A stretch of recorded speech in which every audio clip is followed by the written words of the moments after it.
Okay, and we are live. Uh, so today or tonight, we are live streaming this YouTube account. So you can find that with a 35-second delay up at our website, NWSOFA.org. If you do not want your photo, We don't have Zoom on here.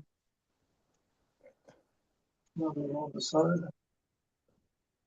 there's somebody talking in the background here. Okay. If you do not want your photo shown, please just take your video down. But we do like to see everybody's smiling faces. So with that, Carl, go ahead and you can do the opening remark. Okay, welcome everybody. This is the January meeting of the Fiscal and Economic Issues Group of NWSOFA. Bill, I think, is going to do what is NWSOFA, a few comments. And then David Doney and I will go ahead and present the presentation, and I will go ahead and try in a minute or so and put copies of the slides, a link to the slides in the chat. Excellent. Thank you. Well, welcome to NWSOFA, which stands for Northwest Suburbs Organizing for Action. We are based in the northwestern suburbs of Chicago. We are part of Indivisible, have been part of Indivisible for about the last 6 years, although our organization is 14 years old. Tonight, we have our monthly presentation of our Fiscal and Economic Issues Group with Carl Fawcett and David Downey, our co-leads, and they've been doing this forever. So as I said, we're part of it. Indivisible. Indivisible has literally 2,700 chapters across the U.S. Every one of those little dark spots is one of our chapters. And you can see every state has multiple chapters in it now. All of our issue teams, all 19 of them, exist to help folks to understand facts, sharpen their arguments, and communicate with your chapters or your audiences. Our organization is organized on the twin snowflake principle. On the left-hand side is our communications team snowflake. On the right-hand side is our issues team snowflake. As you can see, there are 19 of those turquoise and blue issue teams, and there are 17 communications orange and orange circles that we have 30 co-leads that watch out and lead these groups so that you have ongoing monthly presentations. Just as a note, last year we did close to 9,100 events on Zoom and in person. So we're a very active chapter. We do have a new thing that we've been touting for the last couple of months, and that is called a link tree. You can either scan that code or you can click on the link tree, and it takes you to all of our various communications areas, including our websites, including our Substacks, our YouTubes, videos, to our Bluetooth. There are about 15 of those different areas that we have. Also, those of you probably know that we now have a Substack group. As a matter of fact, the other day I just noticed to people that if they're missing the coffee and conversation or the unhappy happy hour recaps, just simply go and sign up for our Substack, and you can see everything in its full length, not truncated at all. You can see that we had a recent rise to 215. It's actually 222 as of this morning. And on the right-hand side, you can see that every day we post one of our sessions. We typically get about 100 folks that review that. In the last 90 days, we've had over 10,400 views. So very, very active. As we said, we are live recording this, and you can see here a sample from a month ago what the live recordings look like when you go up to the NWSOFA.org website and click on the YouTube channel, and then you follow it to the live grouping. That's that center grouping, and you can see every one of those videos is being viewed multiple times. So the hosts today, our fiscal hosts, have said they'll take Q&As during the presentation, which is quite unusual. So you can ask your question in chat, and the presenters will pick that up at the breaks and discuss. Debbie will ask them if they don't see it. You just start your question in chat with questions all in caps. That's easy for us to pick up. Or in this particular case, our presenters have said you can raise your digital hand, and when they see your hand is up, they will recognize you and ask you to ask your question, and they will comment at that time. This is a fiscal and economics session, so keep your questions particularly to the fiscal and economic area. And with that, David and Carl, please go ahead. Okay, welcome everybody. Let me share my screen for the presentation.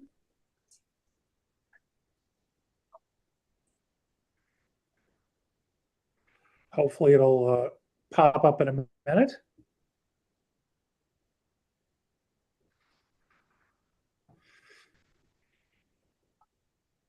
And I put in the chat a few minutes ago a link to this presentation if you want to follow along at home.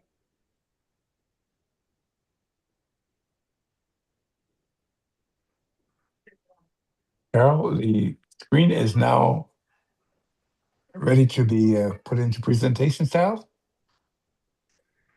Working on it.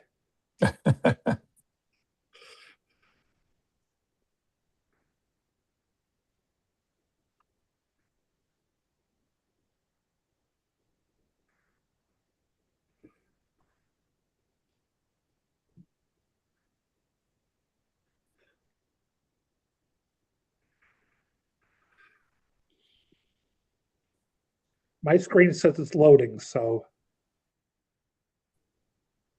hopefully yours does as well.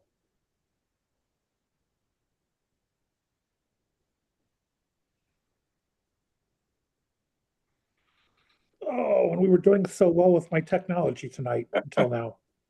Well, it always gets a little slower when we get so many people on. There you go. You are live.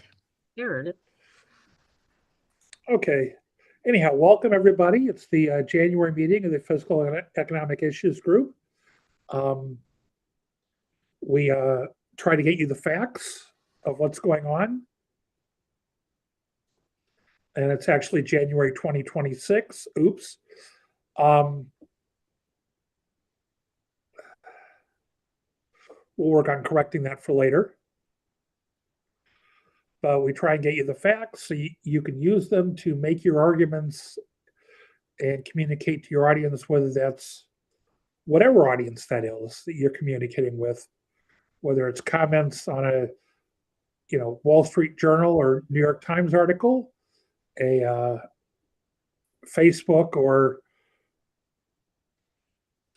Twitter or whatever, X. So anyhow, so tonight we're going to have economic overview. We're going to talk about the labor market. We're going to talk about GDP growth. We're going to talk about the ACA expanded subsidies expiration as of the beginning of the year, various household financial measures, affordability, and some action topics. So what happened in 2025? We reported strong GDP. We reported negative GDP growth in the first quarter, good GDP growth in the second quarter, even better GDP growth in the third quarter. And we'll see what happens, how we report in the fourth quarter. I will put the caveat on that we'll see in a few slides that because we had a government shutdown, we're missing a lot of economic data. So the GDP growth numbers, as well as various inflation numbers, are somewhat suspect, not because anybody's trying to manipulate it, but just because we're missing data.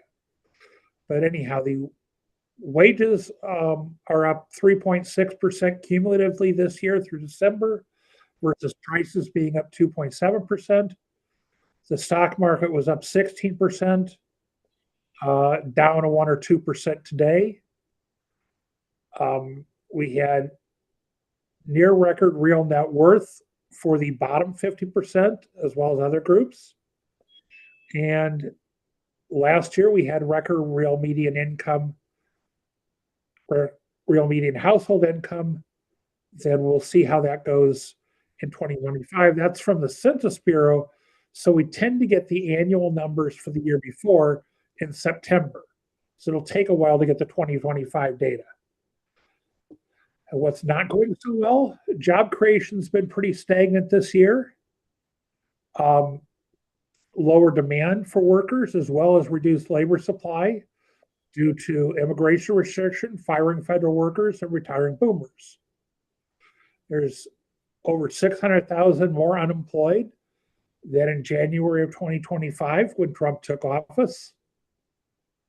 The unemployment rate has gone up to 4.4%.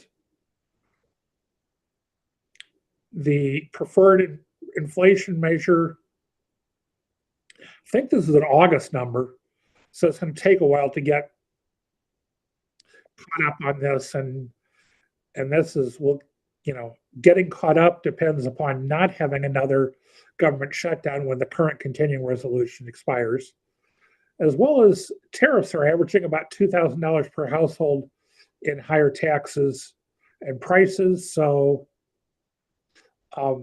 that's an issue for how that affects people.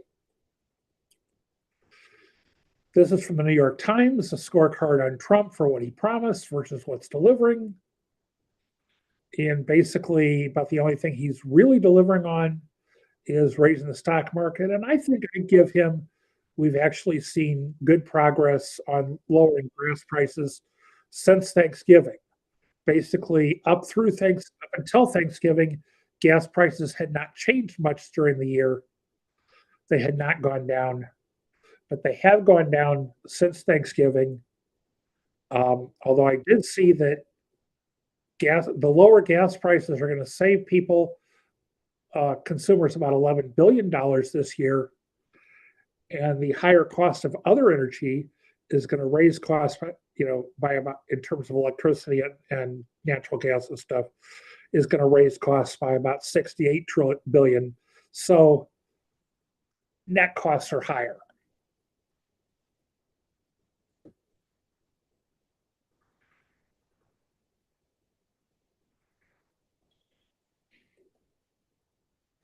Okay.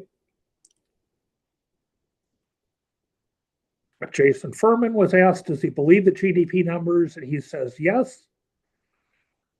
He doesn't believe they're politicized, but he thinks they're going to get revised because they're imperfect because of the lack of data from during the shutdown.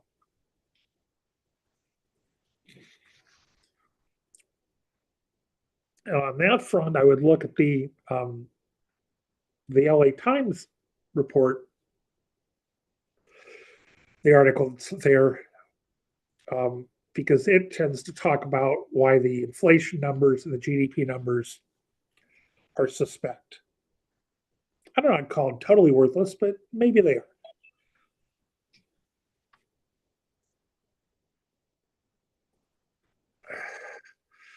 The labor market, which tends to be the most important economic news release, and at this point, the payroll jobs numbers are perhaps the most reliable of the numbers that have been released. So we've got a monthly employment report, which gives us payroll jobs, but it also gives us things like unemployment rate. The unemployment rate, those numbers are less reliable than the actual payroll jobs numbers.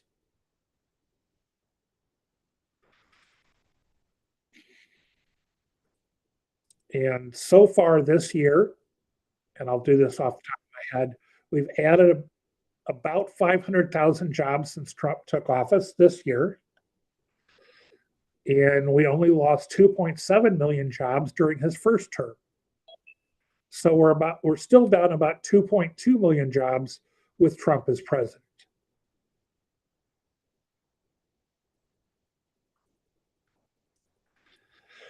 That said, we see where the pandemic caused a significant loss of jobs.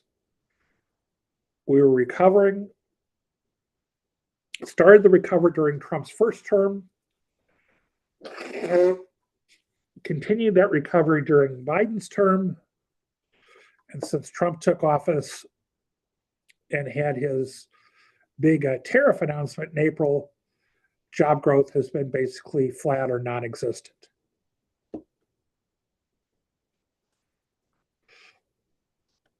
And we can see that here for the more recent months.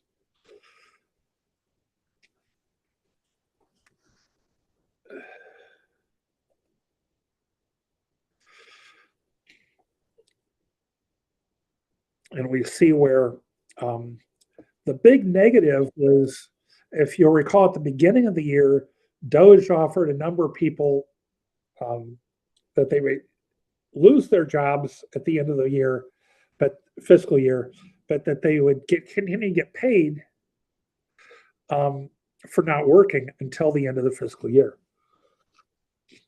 And so that's the negative 173,000 is the people who were not working but still getting paid then fell off the payrolls.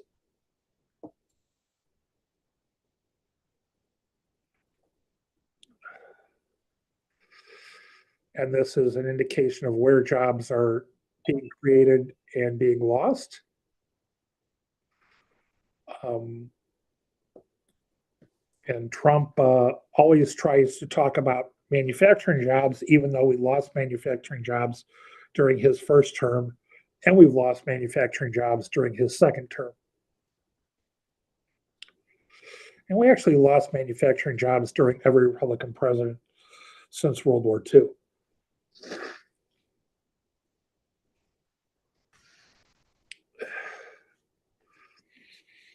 And the 584,000 jobs for 2025 actually includes Biden's month of January. So it's actually closer to 500,000 jobs added under Trump in 2025.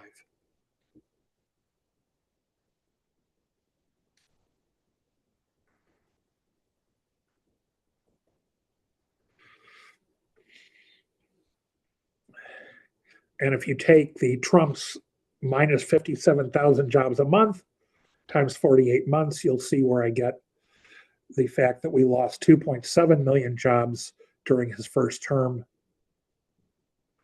Add back the 500,000 we've gained this year since he took office, and we're only down 2.2 million jobs under Trump. We're winning. Such a strong economy.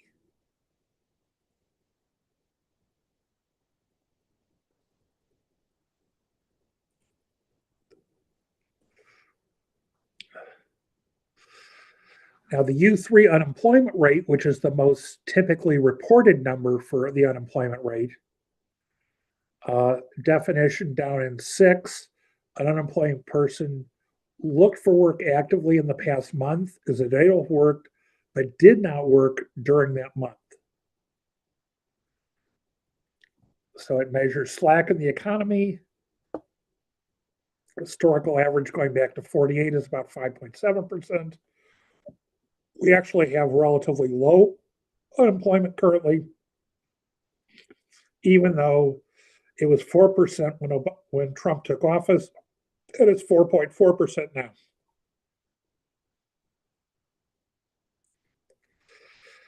So we see when Trump took office in his first term, it was 4.7%. When he left office, it was 6.4%. And when Biden left office, it was 4.4%, and 4%, and it's now up to 4.4%.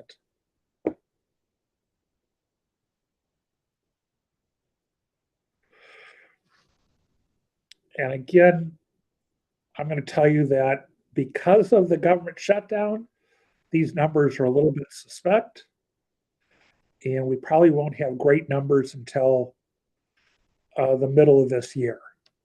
And that's assuming we don't have another government shutdown. But we see that the labor force, despite the deportations and retirements and everything, baby boomers, the labor force has been growing in this past year. But the number of unemployed people has gone up a lot more than the labor force. If the labor force grew by 800,000, the number of people employed only went up by 160,000, which means that we have 638,000 more unemployed people.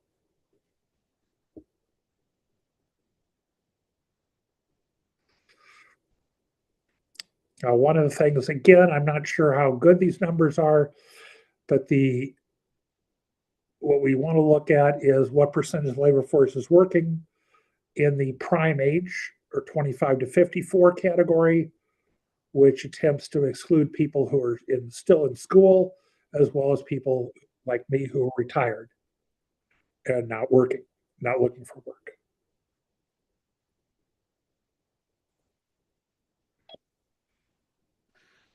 Okay, do we have questions about the labor statistics? We've got a couple, Carl. Okay. One of the questions was, what are some of the reasons for such low job creation? And you've got three, I think, primary ones. One is the tariffs are creating a lot of uncertainty for businesses. So they're slowing up their hiring until they see how the tariffs affect them. You've got immigration restriction, and you've got the firing of the federal workers. So I responded to that question in the chat as well. I've been responding to several questions in the chat, but that I think is the big one. It's those three things: tariffs, immigration restriction, and firing federal workers. The federal workers are somewhere. Where is that now, Carl? They fire is it 200 and something thousand? What's the net? I forget. We're we had down that slide before I somewhere took it around out. 250 to 300,000 federal Yeah, workers. somewhere in there. So that's probably,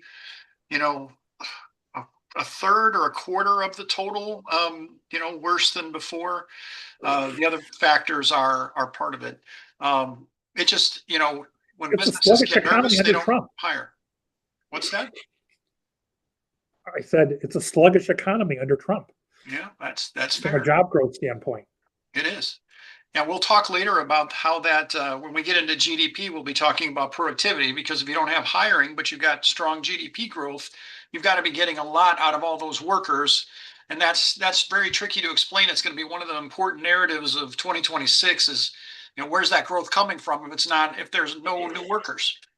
There were some questions around the job loss in which sector. So we had a slide on that so you guys can see that. I think that was it for the jobs, Carl. We had some other general questions that I answered in the chat. We don't have to get into those here. Okay. Thank you, David. So GDP, or gross domestic product, it's a relatively important statistic, and I wish we could trust it more. But again, because of the government shutdown, the numbers are questionable at best.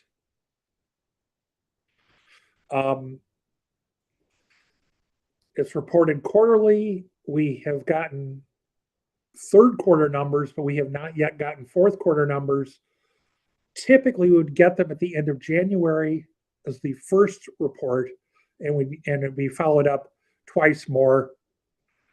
So we get a report the end of January, the end of February, the end of March, and then we start getting reports on GDP growth for the first quarter of this year. How good those numbers will be because of the government shutdown, I'm not sure. Again, the Hilsick, which was a article that we mentioned earlier in one of the slides, questions the GDP numbers that we're reporting now because of the government shutdown and the lack of full data.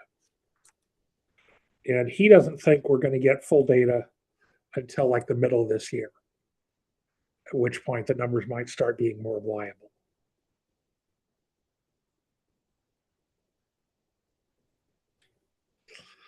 That said, let's look at the reported numbers. And we see that real GDP got up to 21 trillion in the fourth quarter of 2019 before the pandemic, then went down in the first quarter of 2020 and a lot in the second quarter of 2020. I apologize, I have a bad cold. Hopefully you can't hear me blow my nose and sneeze too much. And we see that real GDP growth grew during the second half of 2020 under Trump and then continued to grow under Biden and has grown this year, although it actually shrunk in the first quarter of 2025.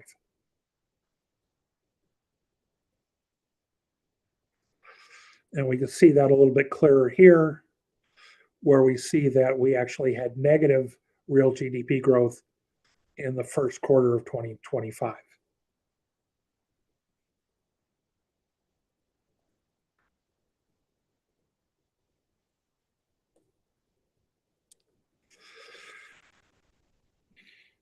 Now, this breaks out what was contributing to real GDP growth in the reported number for the third quarter. Consumer spending, a little bit of increase in government spending, a little bit increase in exports, and a little bit decline in imports.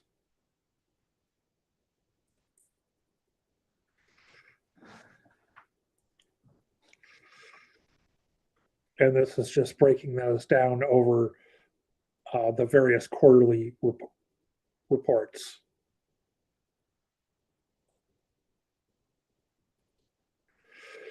This is an attempt to say how Trump's policies are impacting real GDP growth, and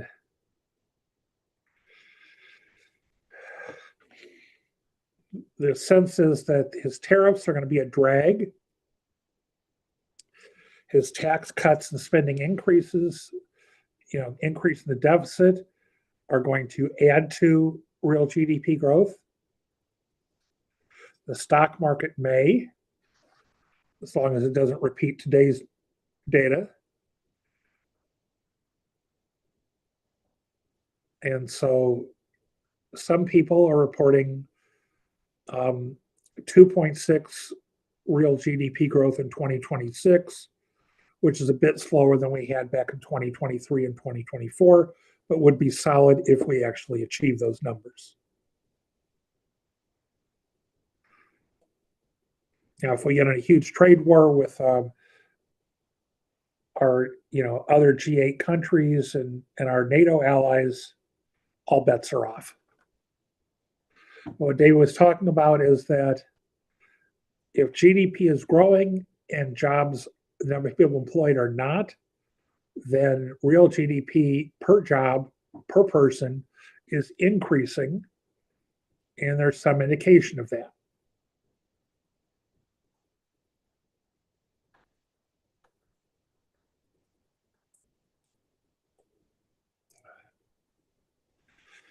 And now we come up to ACA subsidies expiring, which affects people and how they live with affordability and such. So anyhow, I'm going to stop sharing my screen and let David take over and share his screen for the next part of the presentation.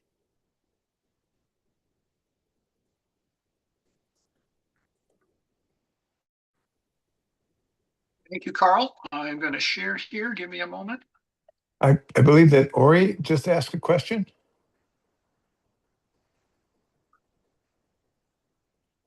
Go ahead if you want to. So if you have any questions you want to ask on what Carl has presented, we can pause here and answer those. Go ahead. Yeah. So I don't see Ori's hand up. Let me see if I can. Nope, I don't see it. Okay, her question was, what impact does the talk about taking over Greenland have on the stock market? Yeah, that's a very good question. It seemed to be negative today, right? The stock market was down quite a bit. People are curious about how Europe will retaliate for the tariffs, meaning if we raise tariffs on Europe, will they go out of their way not to take our exports? Will they get the stuff that we're exporting to them from somewhere else? Will they raise their tariffs on us? If these things all slow down the economy, they make corporations less profitable in the U.S., and that hurts the stock market. And we saw that. I think Carl mentioned also that when there's a lot of the spending that we're seeing, a lot of what's driving the GDP, the economy right now is really rich people spending. And part of why they're spending is because the stock market has been up, so much over the last, it's really doubled since before the pandemic. And so people are feeling like they've got a lot of money in their pocket, at least the rich people are, and they are spending it. I'll be going through some of that affordability statistics about just how much the rich are contributing to the economy, but it's going to be a shockingly large amount of the growth is coming from that group. So I think I would expect to hear that it'd be very negative, and that assumes we don't actually have a war. I really don't think we're going to have a shooting war, but I think you could have a very serious economic war. There were questions raised early about, kind of what would happen if they all sell treasuries. They all start selling our treasury bonds or not lending to us anymore. And what the short answer to that is that interest rates will go up a lot. And that will also slow down the economy. And the reason is it's math. I mean, when you sell treasury bonds or the demand for treasury bonds falls, by definition, the interest rate goes up, either to convince people to hold them when you auction them, or because the ones they're already holding are worth less because the prevailing interest rate in the world is now much higher. And both of those things are bad for the US economy. The higher the interest rate is, the slower things are. And despite the Federal Reserve cutting interest rates, and interest rates are about where they were when Trump started, despite some cuts. So we're seeing the mortgage rate come down a little bit, but now that 30-year Treasury is back about up to close to 5% again. So yeah, today we saw not only the stock market falling, but interest rates going up. The Treasury yields, meaning the yields are the interest rates on the Treasuries, went up significantly today. So that's what you'll see is, I think, an economic war, which is just amazing that we're picking fights with our allies, over a piece of land that we already have troops there. And I'm sure they would be amenable to us adding more if we were approaching them politely. Trump has got a real thing about you probably heard about the letter he wrote saying that he's really upset that he didn't get the Nobel Peace Prize and therefore he wants Greenland. He connected the two. Now, if it were any other president but him, they would get impeached and removed almost immediately. But Trump is sort of immune to everything. I don't know why, but that's, the historians will question, but that is a big problem. So let me pause there. Any other questions? Let me remind people that I see a lot of people are making statements. If you want to ask a question, start your question off with all caps question, and then put your question. That way we can pick them up and we'll answer those. Okay, go ahead, David. All right, so we'll have several opportunities for questions today, and then also at the end. So if you feel like you didn't get one answered, we'll get to them eventually, and hopefully we can answer them in the chat, and Carl can patrol the chat while I'm presenting this part.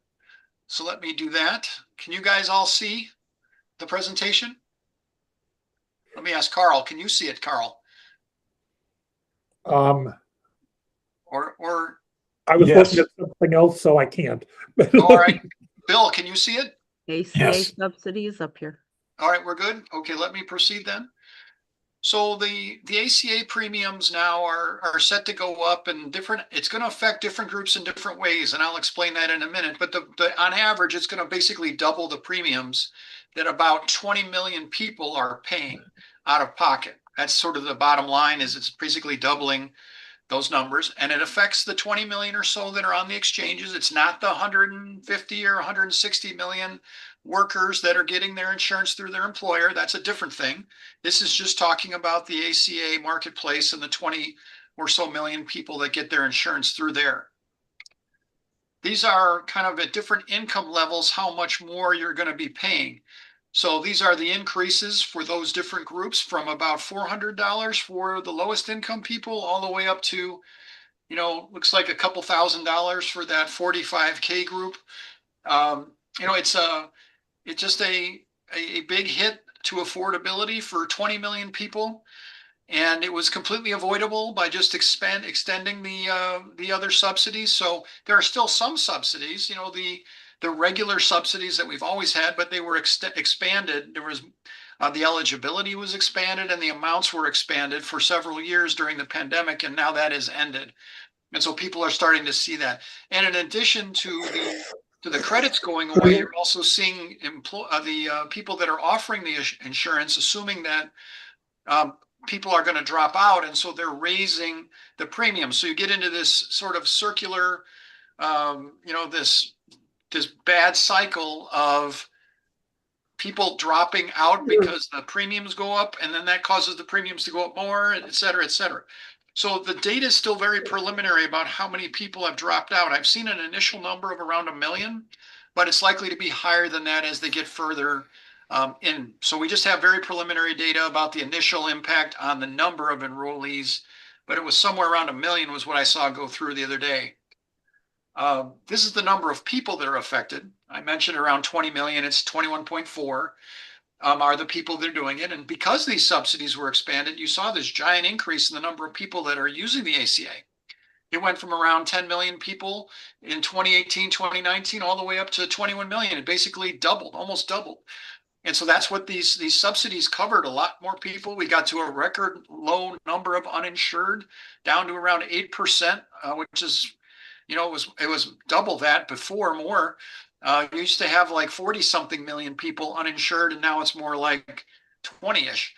So it's been a gigantic win for the people. And as you know, we raise taxes on rich people to fund it, or mostly fund it, to pay for these subsidies for poor people. So other things equal, it was a big improvement in inequality. It's one of the great progressive policies: raise taxes on the rich, pay for stuff for the bottom end of the income spectrum. This is an estimate of how many more people stand to lose their insurance. And so the OBBA is the Trump Tax Act, the last one that he just passed. So there's about 10 million more people that'll be at risk there. And then mainly because of Medicaid cuts. And then the 4.2 million is because of the premium expansion. So somewhere around 14, 15 million people could lose their insurance, essentially reversing all the gains that we've had in the last few years. It's sort of, in a way, Trump found a backdoor way to kind of cancel the ACA to a large extent here. So there's a compromise in the Senate right now, and I don't know exactly where it stands right now, but they're talking about a 2-year extension as opposed to 3, which passed the House. The House did pass the extension. So we'll see, but there are different things that they're debating, but there's something very technical, and I'm not an expert on this. Maybe somebody can clarify this when we get into the questions, but this idea that the Hyde Amendment does not allow federal funding for abortion. And it's an older law, and there's a debate around this, like Republicans want more abortion restrictions in there and the Democrats don't want to give it to them. And apparently it's a really big sticking point in the Senate negotiation. So, I forget who said it, but there's a saying that two things you don't want to watch being made. One is a sausage and the other one is legislation. And this is one of those where there's a lot of the sausage making is going on here. But we'll see what happens in the Senate. I haven't heard anything more recent than this. So any questions on the ACA subsidies, Carl, in the chat, or that anybody wants to ask before we go into the household measures? I'm not seeing any, but maybe I'm missing them. People probably really know this story. I mean, that's one that's been out there for a bit and we've covered it, but that's just the latest update on where that is. But when you talk about affordability, that's going definitely the other direction. It's going to make life less affordable for 15 to 20 million people. There was a comment about Medicare premiums going up, and I would just observe that as we age, our insurance premiums go up, even if the insurance companies don't raise the rates generally, they have a certain rate if you're 67 and another rate if you're 68 and a higher rate if you're 69 and an even higher rate if you're 75 or 76. And so people on Medicare may just be seeing more of that kind of increase as opposed to, All right. you know, the insurance companies raising the rates. And for people that are new on this call, we do take a 10-minute break around 8 o'clock so that you can start drinking heavily. And so we have, if you're not already, and we have the household measures we're going to go through now. We should be able to get that done before the break. And then we'll talk about affordability, which was an interesting back and forth we had. A couple of commentators took exception to the way I framed it, and it was a good back and forth discussion. I appreciate that. I hope that you bring it up on some of the same points this week, and we'll go through all the measures, and I'll say, here's where the facts are. And then we can all get into kind of an affordability discussion about what would we do to fix it. You know, if we had king-like powers to fix affordability, kind of what would we do? And what does it really mean? So we'll get to that. But let me run you through the facts on the household measures. So the inflation is first, and inflation was about 0.3% this month. You see the last 2 months are blank because of the government shutdown. And they didn't get the October data, so they couldn't compare October to November. So now they have a December versus November number, and they're thinking that was about 0.3. And so, you know, I'm a little confused because if you have a number for November that you compare to December, you know, I'm still a little bit confused about what's going on with these numbers, but the December number is 0.3, which is, you know, it's par for the course of what we've seen over the last year. That is that the prices in December were 0.3% higher than in November. That's just for 1 month. If you multiplied that times 12, you would have 3.6 or so for the year. So that's a little high. We'd rather see those 0.2s and 0.1s or even a negative would be nice. We'll talk a little bit about kind of the limitations in here, but what economists are saying basically is that these numbers are probably too low. And let me use this as a prop. Let me talk about this first, then I'll get into the reasons. So we have that disconnect again for October, November, and they're showing these numbers versus a year ago, saying this, you know, it's somewhere in that 2.7 range, and before that break, it was 3. The blue line was going up, the red line was kind of moving sideways, you know, as it has for quite some time, and now they're all of a sudden lower. And so buried in the minutia of all these releases is something about real estate that about housing and rents, that October or November number was somehow assumed to be 0, and therefore the inflation wasn't as high as it should be. I haven't seen a really good explanation that made sense to me about that yet, but in general, I would assume that these numbers for now are a little low. And what that also does is it means that it makes the GDP number, the real GDP, meaning adjusted for inflation, a little high. Carl mentioned those numbers a little bit earlier. If you're adjusting for inflation with a lower inflation number, it's going to inflate that. It's going to make those numbers look a little bigger. So that's what we've got. It looks weird, doesn't it? With that break and a clean break down to a much lower number. Some of that is the math. But one of the interesting things that's going on is that rents are actually falling a little. And that's surprising to some people. They went up a lot during the pandemic. They peaked, and they've been sort of coming down very slowly.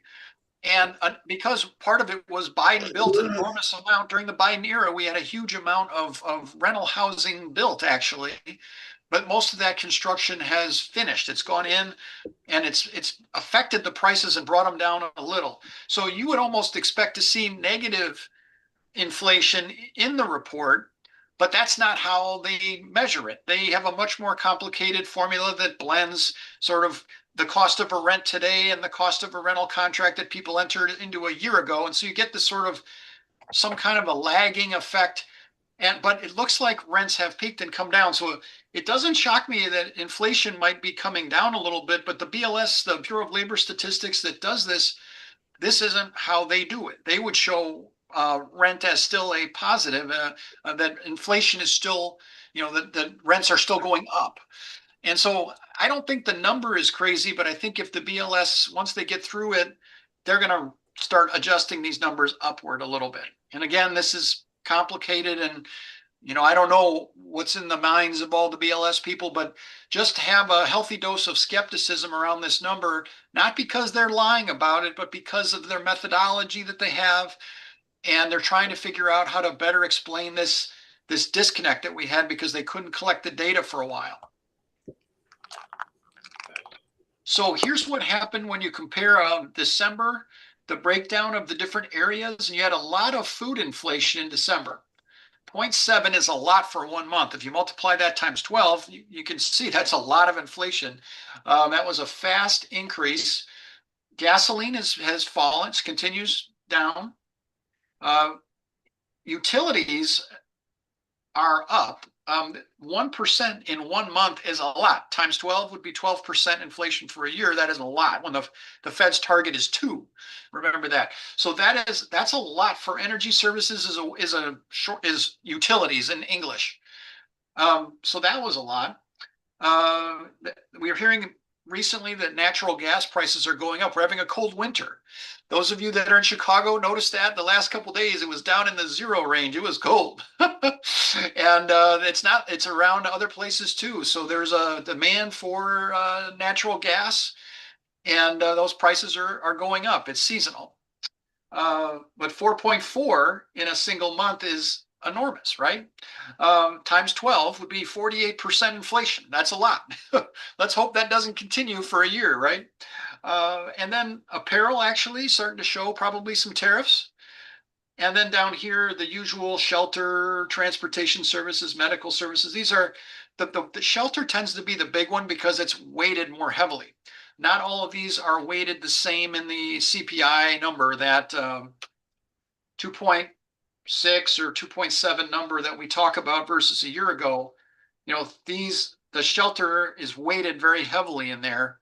And so as long as that's positive, you're going to have some positive inflation. If this were actually negative because of the rents, as I mentioned, you would see inflation that was probably very close to the target, 2%. This is the Fed's preferred measure, the PCE inflation.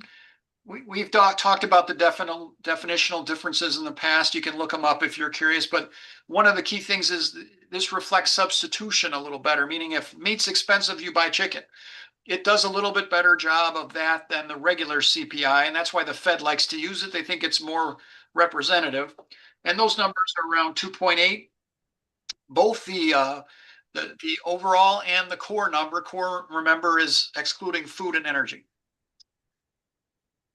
Now, this tends to shock people when I share this slide, is that wages have actually outgrown inflation since, if you start before the pandemic. And even though they got very close here in 2022, the wages cumulatively have always, at any vertical point on here, have always outgrown inflation, which means we've always had more purchasing power since the pandemic, throughout the Biden era, and all through the Trump 2 term. We've always had more purchasing power on average. And that average is important. On average, these are for production and non-supervisory workers, which is like the bottom 80% of the private sector. So it's not as bad as including everybody, which would be more distorted by the richer people that are, maybe getting bigger raises. But, this is surprising to a lot of people that wages, you've actually, in theory, if you kept up with the average, you've got more purchasing power now than you did in 2019. And everybody loved 2019, and there was no talk of an affordability crisis in 2019, at least not that was in the main media all the time. It wasn't the word on everybody's lips. This is another way of describing what I just said, which is the real wage in terms of pay per hour. And this is, again, real means adjusted for inflation. So the wage popped during the pandemic. You should ignore that. That was a mathematical thing where a lot of the lower wage workers got let go. disproportionately. So the average of the people that were still working jumped. You should ignore that. By 2022, we were back to that pre-pandemic level of employment, and you can start tracking this number again. Somewhere in here, it became very real. It became realistic again. But certainly after mid 2022, when we had regained the pre-pandemic jobs level, we've been seeing an increase in that real wage. And here in November, there's again that disconnect for October. In November, it was at the record level ever. If you ignore that fake pandemic peak, which you should, this is a record real wage, and then it fell slightly in December. So, and there's some statistics here, but about 5% above the pre-pandemic, about almost 1% versus a year ago. So this is purchasing power as described by the real hourly wage of these production workers. My favorite study over the past few years, because people get real mad at me when I talk about, how good things are. The Congressional Budget Office, which is the best analysis we have, said that every household quintile, it's the part that's in green, so every fifth of the income distribution, so the bottom 20, the 20th to 40th, 40th to 60th, etc., everybody had income cumulatively outgrow inflation comparing 2023 to 2019. They reported this in 2024. I haven't seen an update of it. What that means is that in the middle of the Biden era, despite all the high inflation we had in 2021 and 2022, wages grew even more, as I've been saying, but it affected all of the different quintiles. Doesn't mean it affected every single person, but every group had more purchasing power than before the pandemic. So, in other words, things are more affordable, or they were more affordable in 2023 than 2019.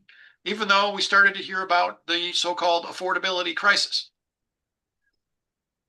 The real median household income, and now remember, many households have two incomes.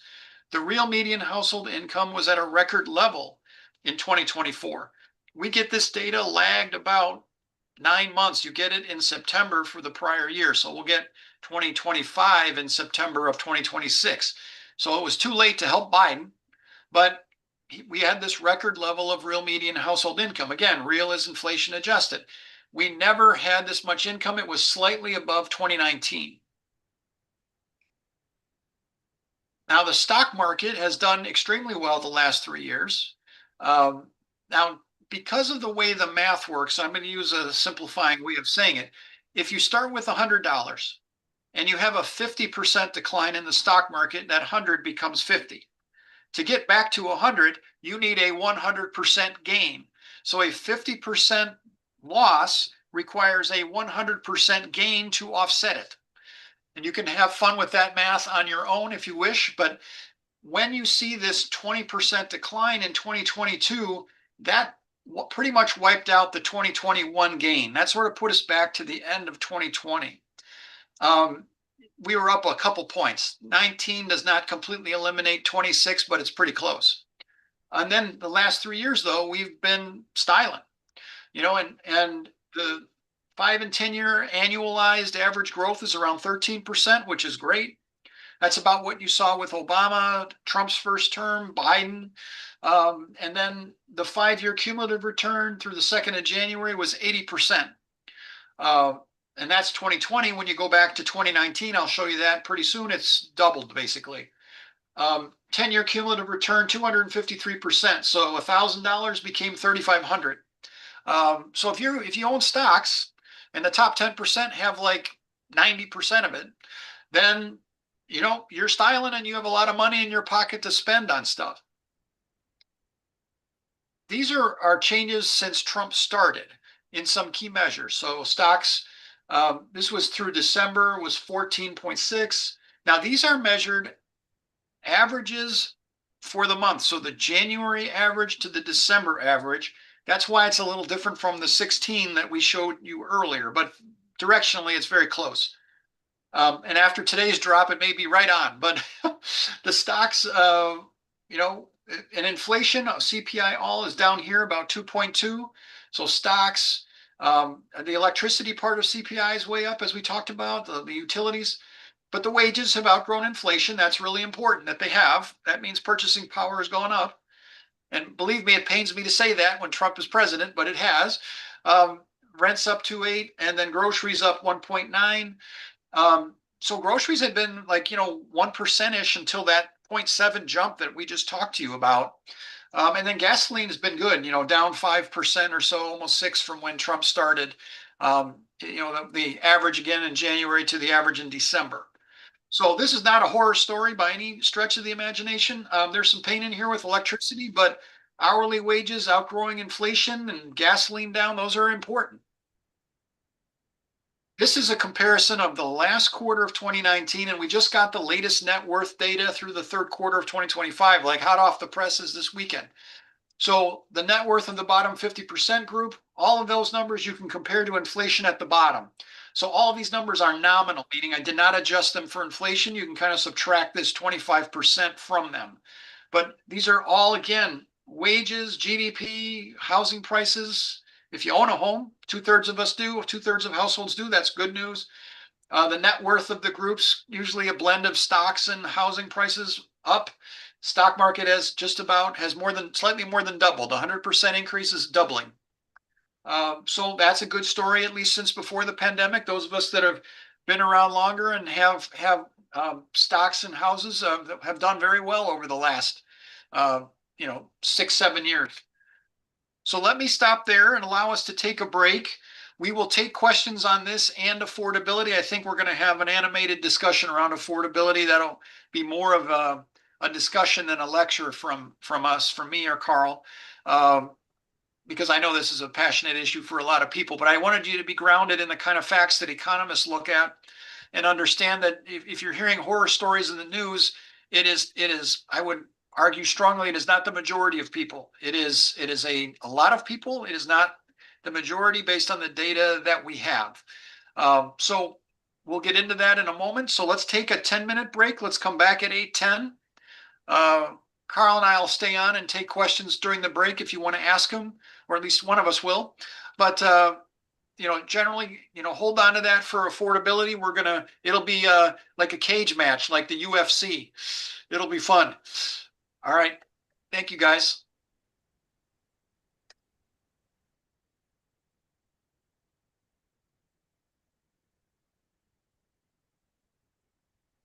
Debbie, have we muted everybody?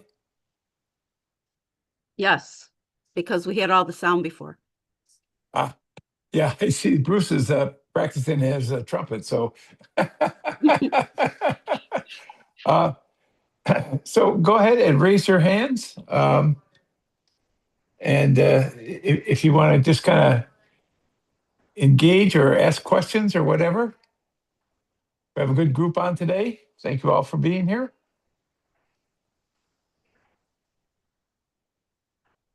I did see some questions. I wonder if we covered all of those. Hannah has her hand up. Oh, I missed that. Go ahead, Hannah. Unmute yourself and ask your question. Oh, hi. I'm wondering what's causing the gas prices to come down. I'm going to venture that Carl or David is going to say oversupply. But maybe Carl or David has a shot at that? Or they both leave? I think they stepped away, Bill. right. Hold We can on, get to that Hannah. later. And if it is oversupply, then I'm wondering where, from what countries? And is the oversupply just because there's more production or because there's less demand?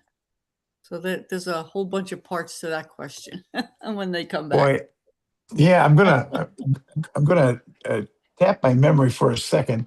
It seems that I read recently that Africa has started to produce a lot of oil now, and that added to what the Middle East has been producing and what the U.S. produces has created an abundance of supply. Okay. And so that's kind of where this is at. I see Jim has his hand up. Maybe Jim has a question or maybe he's got an answer. Go ahead, Jim. We'll unmute you. He's unmuted. Yeah, there you go. Yeah, I heard last week that global supply of oil is producing 2 million barrels oversupply a day. No details about what country, and since it's a global supply issue, I don't think what country it comes from is an issue. Yeah, I think that sounds correct. Okay. Jim, did you also have a question, or were you No, just giving I'm an sorry, I answer? put my hand down. That's it. Okay. All right. So, Hannah is So- giving a thumbs up. okay. So, when I was looking at that chart that David had about 3 charts ago, and so here I am, 80 years old. I have a house, and I have stock. So the 2 big indicators are that my home prices are going up and the stock market's going up. Therefore, my net worth is growing up. I get that. But what about somebody who's had to struggle a lot of their life just making ends meet? They don't have a house and they don't have investments in stock. Then those areas below all take a bite. And I just wonder how that impacts the number of people that do not own houses.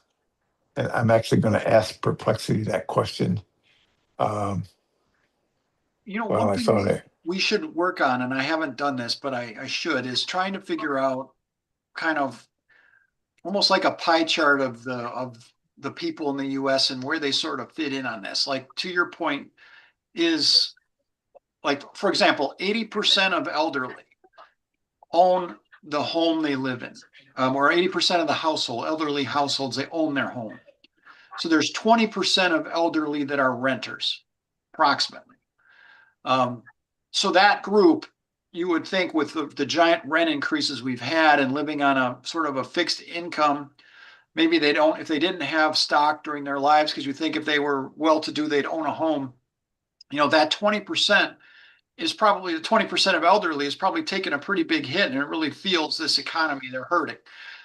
If you are, if you somehow did not get any of the wage increases, and you may have been stuck in a job where they just don't give raises, and you didn't change jobs or anything, maybe you like the people you were with, or you lived in a rural area where you didn't want to relocate or couldn't relocate due to family commitments, and you didn't get a raise and were happy to have the job you had, then you're feeling it. But what percent of the population is that keeping something like this in mind, where the wages outgrew inflation for all the quintiles? Meaning people are slipping through the cracks that are renters that don't own assets. So it's tricky to see kind of what that pie chart looks like of, is it 60% of the people that are really doing extremely well and 40 that isn't? Is it 70-30? But I can't imagine it's 60-40 going the other way, or 70-30 going the other way. Not with this sort of data, because remember, this is for the bottom 80% of workers. On average, they're doing well. So I'll have to look for it, but it's I've got to try to find that, and maybe our AI can help us with trying to compartmentalize that into groups of who's really struggling. But if you rent, you don't have assets, you have not gotten the wage increases. Though that group of people I could see why they would be really struggling right now. There's also a lot of young people, of course, that have student loan debt, so they have almost no net worth. So the young people usually have lousy net worth. You don't start accumulating net worth really until you're in your 30s and 40s. And so paying off that debt, I can understand why young people, which are are hurting. I was watching the Running Man, the new one that's on, I think, is it Netflix or which channel is it on now? No, HBO has the Running Man remake, and it's this very dystopian world where he's so desperate he gets on a game show that could kill him, and he's being chased by killers, really, and he has the longer he survives, the more money he gets. And my brother-in-law, who lives with us and is one of these people that has a lot of student loan debt and other things, he's like, that's my world. He's looking at that. So, that's it's there. There's no doubt, but it's tough to see exactly, um, how far it goes. So, So David? David, yeah, go ahead. I see that 65% of households in the U.S. own their own houses. Now Right. we have three hands up, Ori, Paul, and Oh, Larry. I have one. David, some of those elderly could also have some housing assistance too. Yes. Okay. Yes. Yeah. Well, Go ahead, Ori. well, I mean, Deb has always got, she was my thinking. First of all, statistically, I think I like a lot of what you present, but it is not, this country from an economic standpoint has never been one thing. And when you say affordable, I always say affordable for whom? Yeah. Because what's affordable for me as a retired renting civil rights attorney is not affordable, may not be affordable at all for a school teacher or some other people. And again, all the baby boomers, or as my daughter calls us, baby bombers, I live in a building right next to what I call the Millionaire Admiral, where people there have to put down a minimum of $427,000 to live in the studio. Wow. And it's a rental. They still have to pay $3,000 a month for rent. Oh. If they die or if they want to move, they only get 60% back. That building is full. There are retired judges there. There are all kinds. So again, and when you say rent has gone down, I put in, again, because I'm on the north side of the city of Chicago, and I also work with an affordable organization trying to get sustain affordability, the voice of the people. But it's not one thing. And my daughter, who lives in New York now, that her second place, she loves it, bought a co-op there that when she first moved there some 25 years ago, would have been the price she would have been able to pay to live in Manhattan. This is now a smaller place than she had when she was renting in Manhattan that she bought as a co-op in Brooklyn. So statistically, when you say rents have gone down, without a map, and I know it's hard for you guys, and like I said, I appreciate what you do, but It's market by market. without making, graphical, because I lived in Lake County for over 23 years, and I can tell you, the housing prices there, and I was happy I sold when I did, but the taxes, the Lake County taxes in Illinois, it's worth more than you're paying your house for. So it's all complicated, but I always want to look at, and again, that's my training, to look at it from a broader standpoint of what about, when you say couples, well, I own 3 homes as a single woman, having been married and divorced twice. So all of us are not one thing. And so when you say affordable, I always say affordable for whom and where, because what's affordable for me may not and is not affordable for a lot of other single African American women or single women in general. Right. So I think we need to figure out ways where, and not in all of your presentation, because I know that would be impossible, but at some point understanding and just say graphically that what you're describing is a certain group of people from which you have current data.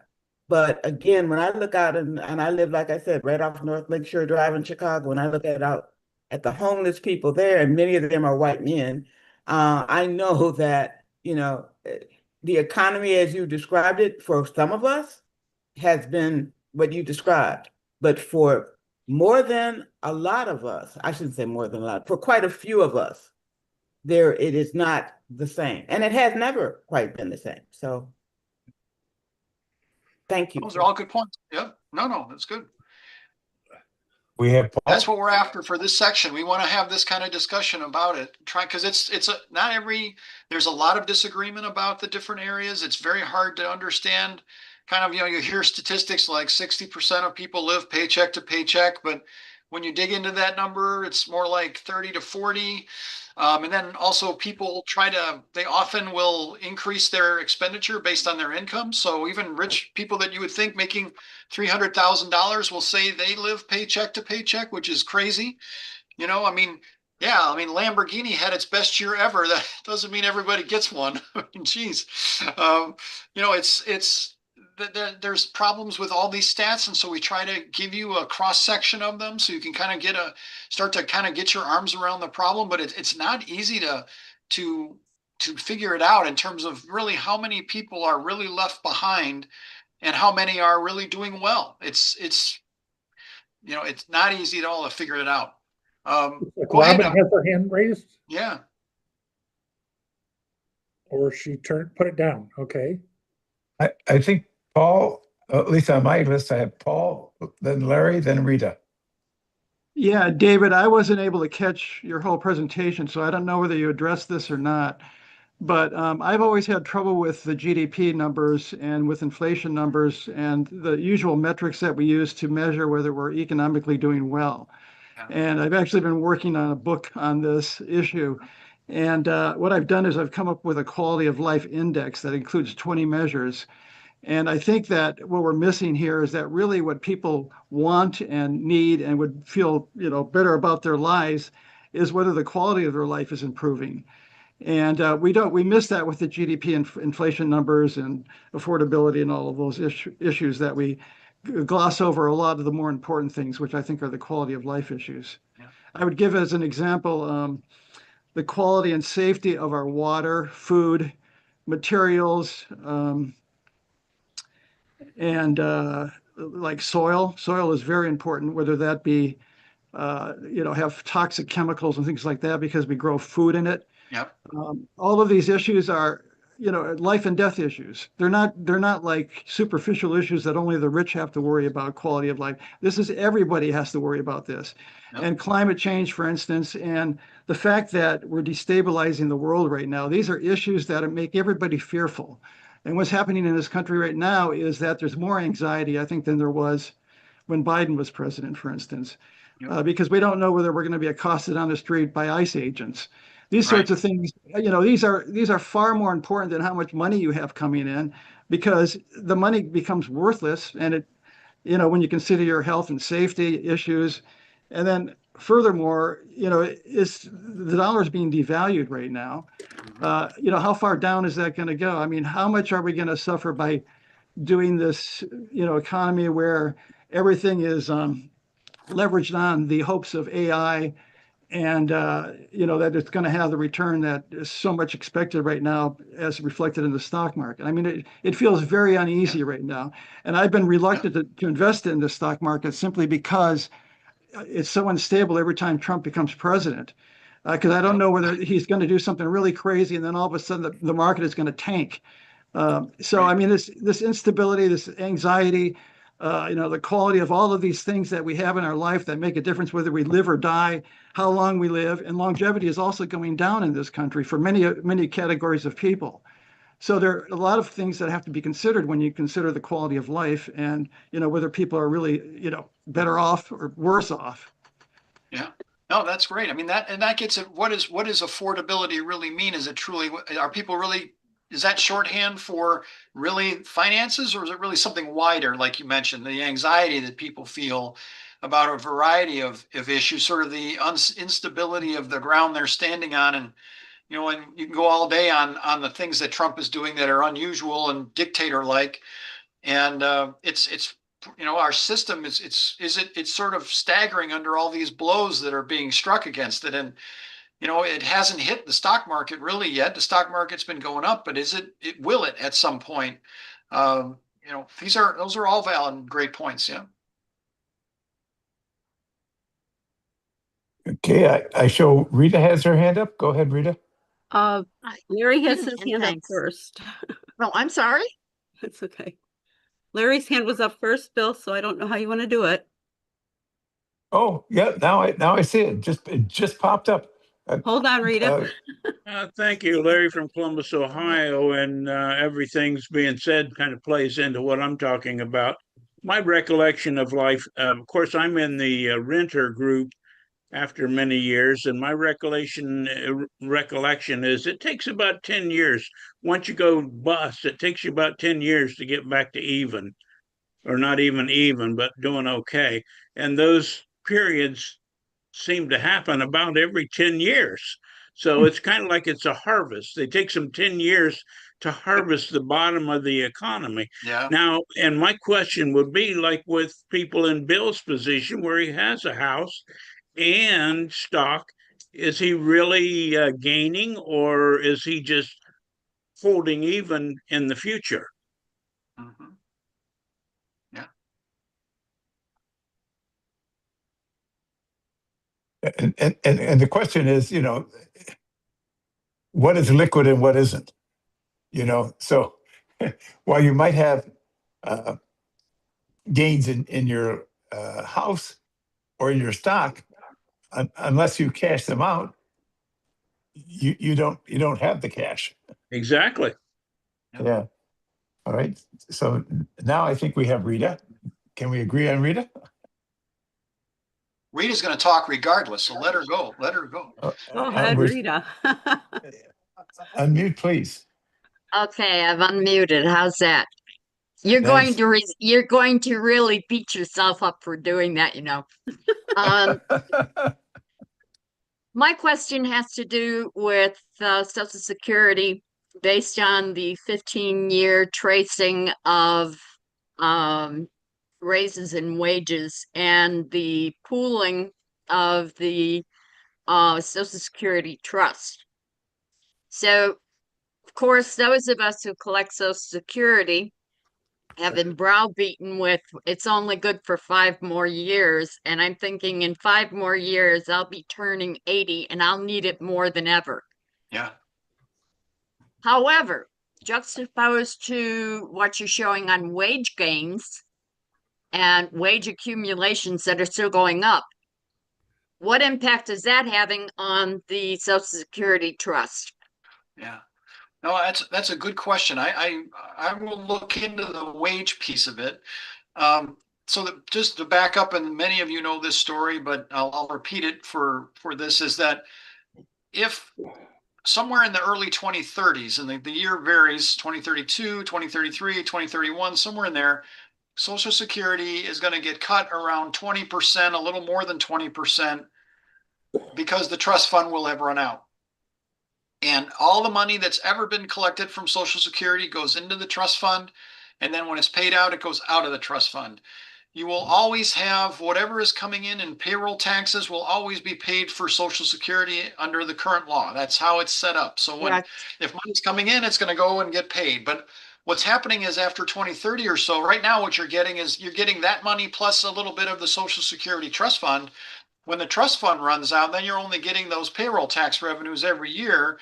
And that's not going to be enough to cover the commitments that have been made. So I've said before, I think that it's political suicide for any politician to let that happen. There will be, seniors. I use this image of the seniors and they're souped up, sort of like if you've seen the, what's the movie? The Road Warrior movies or the Mad Max movies where they come in and they run over everybody. They're just there's no way that the Social Security is going to get cut. But you could see it could. Under current law, it could, but I just don't think that's going to happen politically. There's almost no way you're going to see it. So I tell people that are worried about Social Security, vote Democrat. You don't have to worry about anything, and you shouldn't need to. So Rita, go ahead. I see your hand up. Yeah, one more point on that. So we're talking about the surplus in the Social Security pool, the trust, which of course is investable, which of course Congress has rated several times. Oh, yeah, right. So first of all, are we taking into account the amount plus interest that Congress has borrowed from the Social Security Trust Fund? Secondly, what are the current, because of the fluidity and chaos of the market, what are the investables? And this, I know, starts to go towards the Fed itself. Okay, yeah, you don't have to worry as- about any of that. So let me explain why. The money that the government borrows from the trust fund, there isn't like 2.7 trillion or so. That money is not like, it's not like it's invested in the stock market or something. There's a special kind of security Correct. that the government issues. It's not a publicly traded security. So they call it an intra-governmental debt. It's just an IOU from one part of the government to the other, and Social Security does get interest. It's not a high interest rate. It's not indexed to the S&P 500, but it does get interest, and that is factored into that 2.7 trillion that's there. And so the interest is there, but essentially it's a legal entity that says all this money, all the money that's been paid into Social Security must get paid out. And there's 2.7 trillion more that's been paid in than has been paid out. And that's the trust fund. It's getting interest, a certain amount every year. It's a couple hundred billion or 100-something billion. And when that's all gone, then you will see a cut, assuming the law stays the same and politicians risk, the road warrior scenario, which they are not going to risk. There's almost no way. Now, if you want, like Bernie Sanders, you want Social Security to be 10 or 20% more generous than it is, you're going to have to elect Bernie Sanders types, and a lot of them. But the good news is, and it's long story short, we should do a thing on Social Security. We usually do it a couple times a year, but it is not a huge financing challenge compared to like Medicare.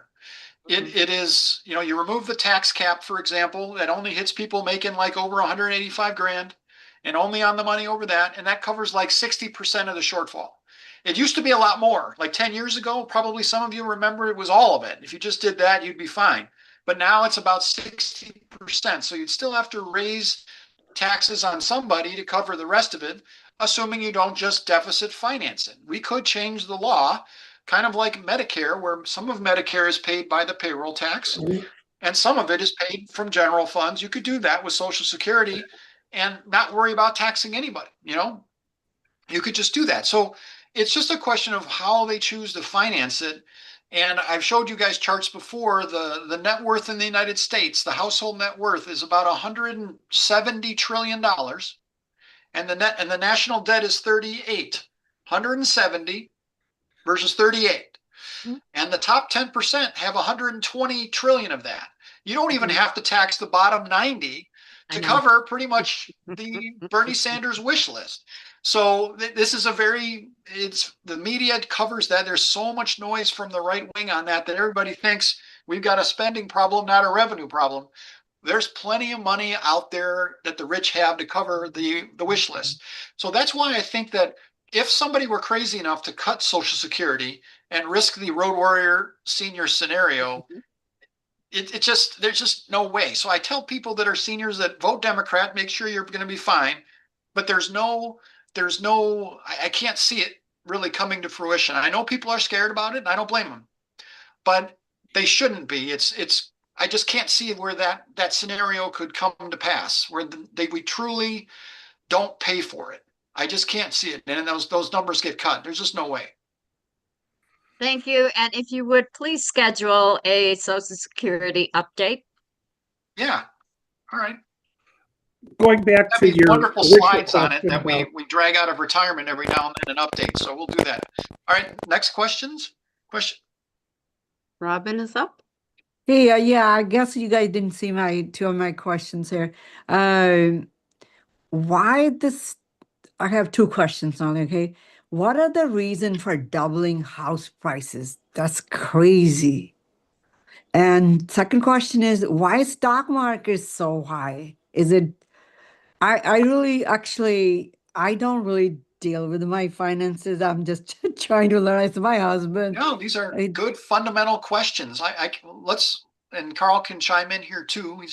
The stock market is very much a creature of two things: where interest rates are going and corporate profitability. Corporate profits are very solid, and interest rates are on a downward trajectory, and interest rates and prices of assets go in opposite directions. So if the world is expecting interest rates to fall toward 3 or 2 or 1%, that's what the Fed is trying to do, then stocks will go up and also houses will go up. Now, the housing is a little bit different, and that's a little more complicated. It goes market by market. People, you've got this big demographic shift of an aging country, and people are retiring and moving where it's warm. So you've got demand for housing in these warm states, the sun states, the sun belt states have seen prices go up, quite a bit over the years. And you also have during um, the pandemic, you had people wanted more space for their home office. And so you had people buying larger or spaces that were in rural areas, not normally where they would go because they worked remotely. And they can buy these houses out in the middle of nowhere. And so there was a lot more demand for housing from people. Housing is also an alternative to stocks in terms of investment properties. So you had a lot of big, and we got a slide on this coming up. We got a big bunch of real estate investors of different sizes that bought a. Okay. Can you hear me? Hello? Hold Yes, I on, can hear you. Robin, hold on. Okay. I mean, one of the issues was that with the Great Recession, housing Carl, you're a prices- bit staticky. I don't know if the cord is.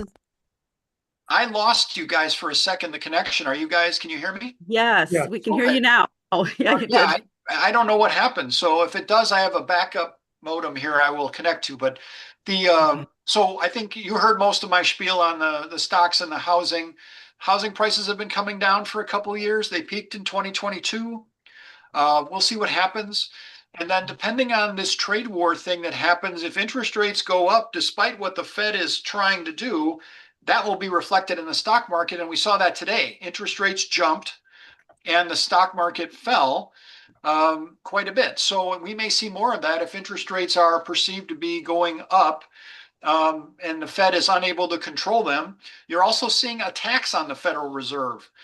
Not TAX, attacks on the Federal Reserve. Trump is attacking the Federal Reserve, and that is not going to help with faith in the markets. And so there is a lot of drama in there creating uncertainty, and that can cause people to be more scared, or it can cause people to see opportunity. But right now, if interest rates are starting to creep up, that is going to drive the stock market and the housing prices down. They move Okay, in opposite directions. okay, I got it. I understand. Okay, thank you for explaining. Good. So that's why this 47 is fighting, because he wants the stock market to go up. So that's why he wants to keep the interest rate low, and that's why he was fighting with the Powell, right? Right. Right? Right. So that's He wants interest rates to be basically 1% or 0. He doesn't want 3 or 4% interest rates. It's a pretty sad the way I look at it. It's just it's not this. I mean, I It's don't have terrible. to. It's Terrible. a terrible. It's just Terrible. terrible. And I feel for the new generation. Like, there's no way the young kids can buy houses or anything. There's some good news about that, and this is one of the reasons why I don't panic for the younger generation. There is an immense amount of wealth that the boomers have that they are going to inherit.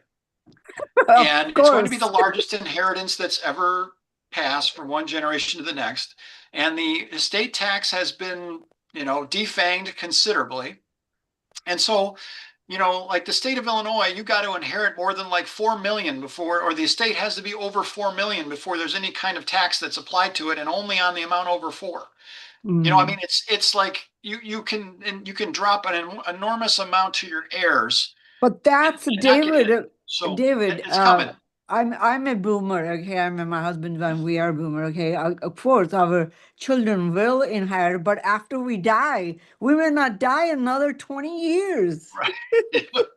People living to 90 stinks if you're a young kid, right? They're like, oh man, I'm never going to get this. But this is where you got to trust you. Hopefully you trust your kids and then you start to transition some of that money to them. But I mean, I don't have to worry about I know, my I don't want to get kids. into a personal. I'm just saying that the Right, they have to boomers make the. have all this money and they don't have to hoard it all. They can share some of it with their next generation and give them help if they can. Okay, thank you so Anyway, much. all Thank you right, so let me get much. back to the presentation though. We'll take some questions at the end. Let me go through a few slides here on the affordability. So I've had this one on the screen for a while that talks about kind of affordability isn't just about numbers. There's more to it than that, as one of the questioners brought up. You know, there's all this emotional strain that people are feeling. There is expectation that, you know, there's Jeff Bezos having a $50 million wedding and getting a tax cut from Trump, you know? So there's that anger about the inequality that we have. There is a lot of complexity that we have to deal with because if your doctor says you need this treatment, you know, your insurance company might fight with you over it. And, you know, why do I even have to deal with an insurance company? Why doesn't the doctor just send the bill to the government and they pay it? Why do I care beyond my own health and that? So there's all this extra drama that people deal with because we have this kind of a system. And it's a system that is designed to protect very rich people from paying taxes. And you know, I shared some numbers earlier, and I'll share that slide. I don't think I have it in this one. Maybe I do, but you guys have seen it before. Now, this is an interesting idea of what's happening. Is the idea of the K-shaped economy? Hey, And David, yep. you're not sharing. Oh, all right. I don't Remember, know you how. Oh, you know disappeared. what? When I got cut off, that's what happened. Oh, hold on a second. Let me get that. Thank you. All right. Sorry about that. Yeah, I don't know what happened. We see it. You're good. This was the slide that was up for a while that talks about the different kinds of meanings behind affordability, that it's not just about money. There's a lot of other things wrapped up in that concept. You know, feelings of security, feelings of stability, hope about the future. There's a lot wrapped up in it. It's not just a number game. So the K-shaped economy idea is that some people are doing well and some are not. So here are some statistics on if you were to split it top 20 versus the bottom top 20 versus the bottom 80, the top 20 spends about 14 trillion a year and that comes out to about 530,000 a household. And the net worth is about 120 trillion or 4.5 million per household. The bottom 80% spends 8.5 or about 81,000 a household, and their net worth is somewhere around 47 trillion or about 460,000 a household. And that bottom 80%, of course, that's a large group that includes, you know, pretty much poor to the upper middle class. But it shows you the giant difference in purchasing power that the different groups have and the net worth difference that they have. The Fed has started to recognize this idea, and they talked about and said the majority of participants mentioned evidence of stronger spending growth for higher income households, while lower income households had become increasingly price sensitive and were making adjustments to their spending in response to the outside, blah, blah, blah.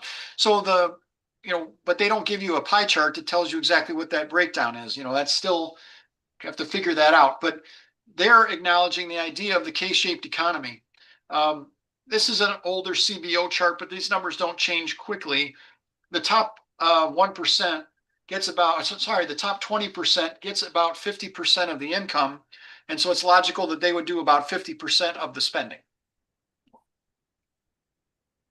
And here are some increases in spending by different groups. So like the top 20% has increased their spending about almost 50%, 49% since before the pandemic, while other groups have sort of just kept up with inflation. So it's this top 20% that's really driving that growth, because this is not growth in real GDP. If you're keeping up with inflation, you're basically buying the same amount of stuff. Real GDP or goods and services, the economy doesn't grow. This is where the growth is coming from, is that top 20% they're spending. Here's another way of looking at it. The top 10% of earners do half of consumer spending. So that's another way. I had said that the top 20% have 50% of the income. They're saying the top 10% is really doing half of the spending. So that is a very, bifurcated economy that group is doing that enormous amount of the spending. I wanted to do kind of a mini case study on cars because there's some interesting things happening in the car market if you've been looking at it. The people that make less than 75,000 used to buy 37% of the new cars, and now they buy 26%. People in the 75 to 150 are fairly stable. It's down a little bit. And the people making over 150K, though, are now doing 43% of the buying. These numbers in black here add to 100. The last three, I think, are very close to it. So here are the stats just sort of over here on the side. But you're seeing that new cars are becoming extremely expensive to where only the rich can really buy them, or buying a lot more of them. When you look at the average car cost, the average new car price is $48,000, and it's $25,000 for a used one. So, and the monthly payments are over here for a new car, $742 a month.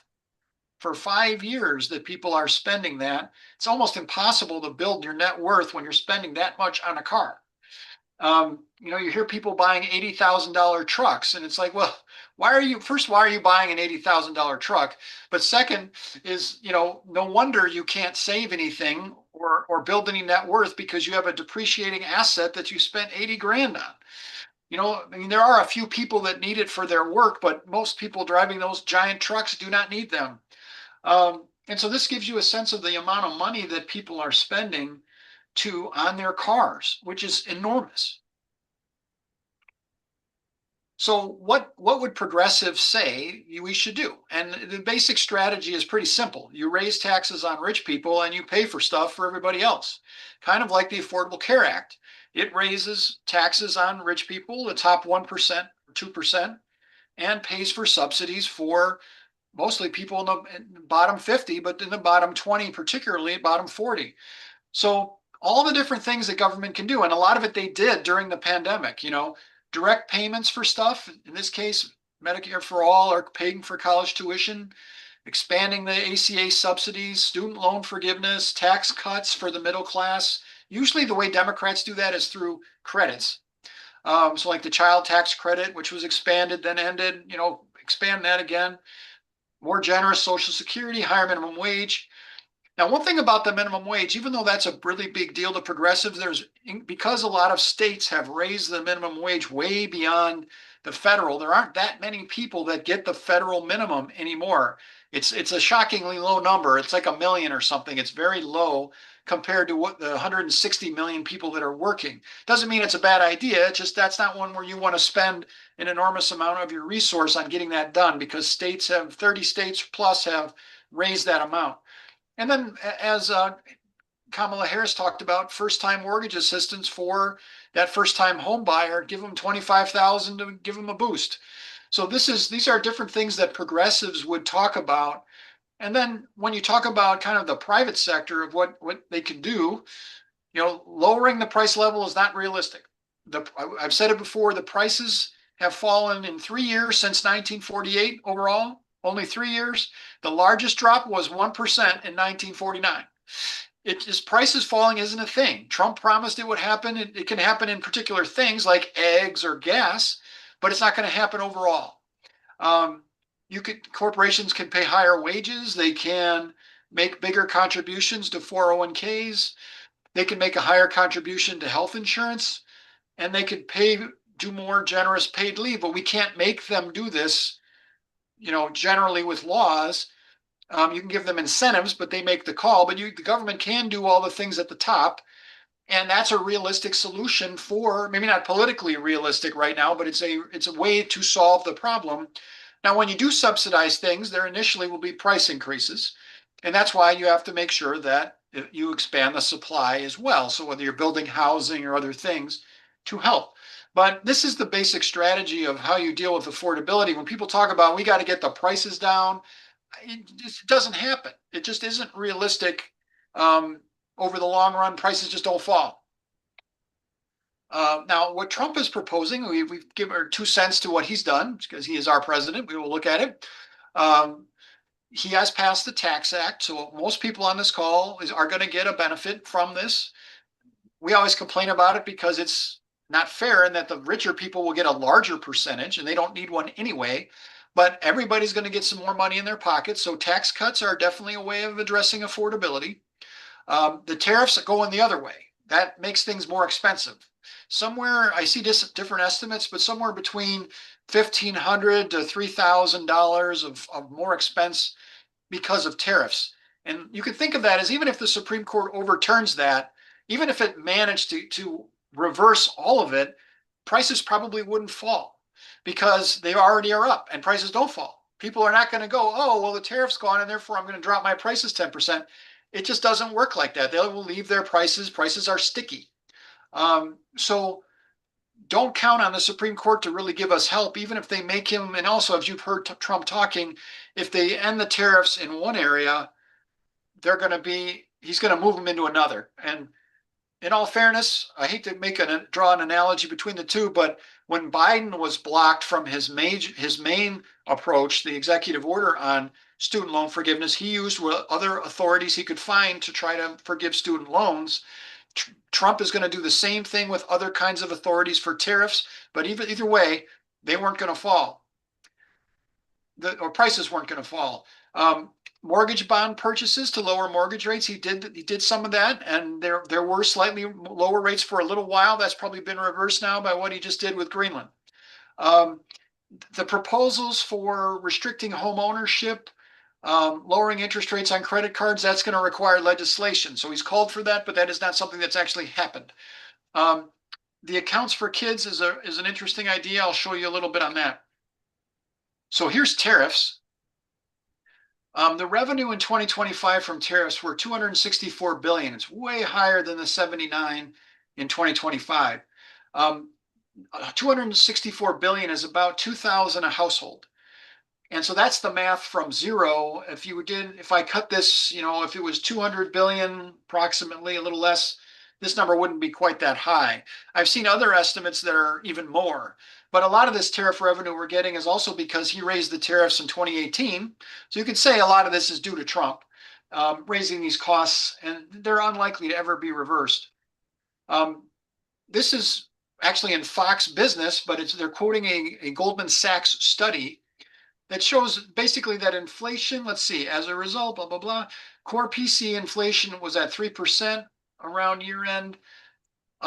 It would have been 2.2 if there was no tariffs. So inflation was 0.8, almost 1% higher because of the tariffs in 2025, according to Goldman Sachs. And in 2026, inflation will be 2.4.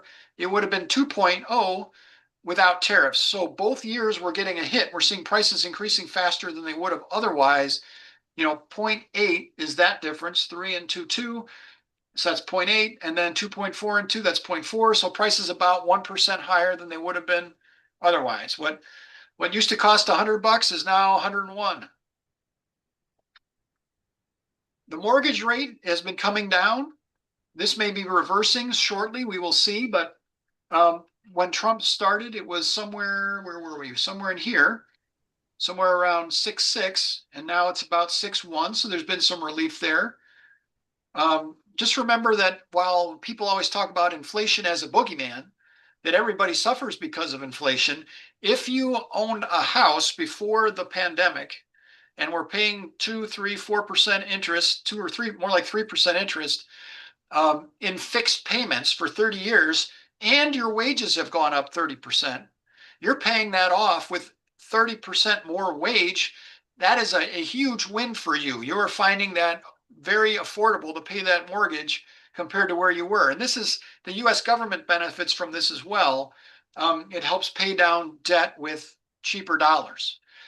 So inflation helps debtors if two things are happening. If you are getting the wage gains and your interest is a fixed rate of interest. So this is the idea of the accounts for kids, which I think is a fantastic idea. I would love to see this really funded in a way that makes a huge difference for people because it's so cost effective. So this is adjusted for inflation, which, by the way, you're seeing a lot of misinformation on this, so I want to correct that. If you give $1,000 at birth, and these are the interest rates that you get throughout your 65 years to retirement, and historically they've been in this 6 to 7 range. This is how much money you would have. So that $1,000, and so think of this as in today's dollars, today's purchasing power. That $1,000 is like giving them 81,000. Like giving somebody today 81,000 at retirement. You'd say thanks a lot. That would do a heck of a lot to help me. If you were to give them $5,000, that could be $400,000 at retirement. The cost of this is tiny. We've got like 3.5 million kids born every year in the US. And even the 3.6 at 5,000 is only 18 billion. 18 billion, and we spend 7,000 billion a year. So this would be a tremendous boost for everybody that's getting born, and take some anxiety away from the parents knowing their kids are going to have some serious money that they wouldn't have otherwise had. This is an excellent idea. It was passed as part of the Trump tax bill. And now the bad news is they may try to use this as an excuse to cut Social Security, and that's the risk that we have to watch out for. We don't want that. But as a supplement, getting everybody into the stock market at a young age, there is some definite benefit to doing this if they do it right. And so just keep these numbers in mind. When you hear in the news people talking about $1,000 at birth is $5 million at retirement, that's all nonsense. You got to adjust for inflation. It makes an enormous difference.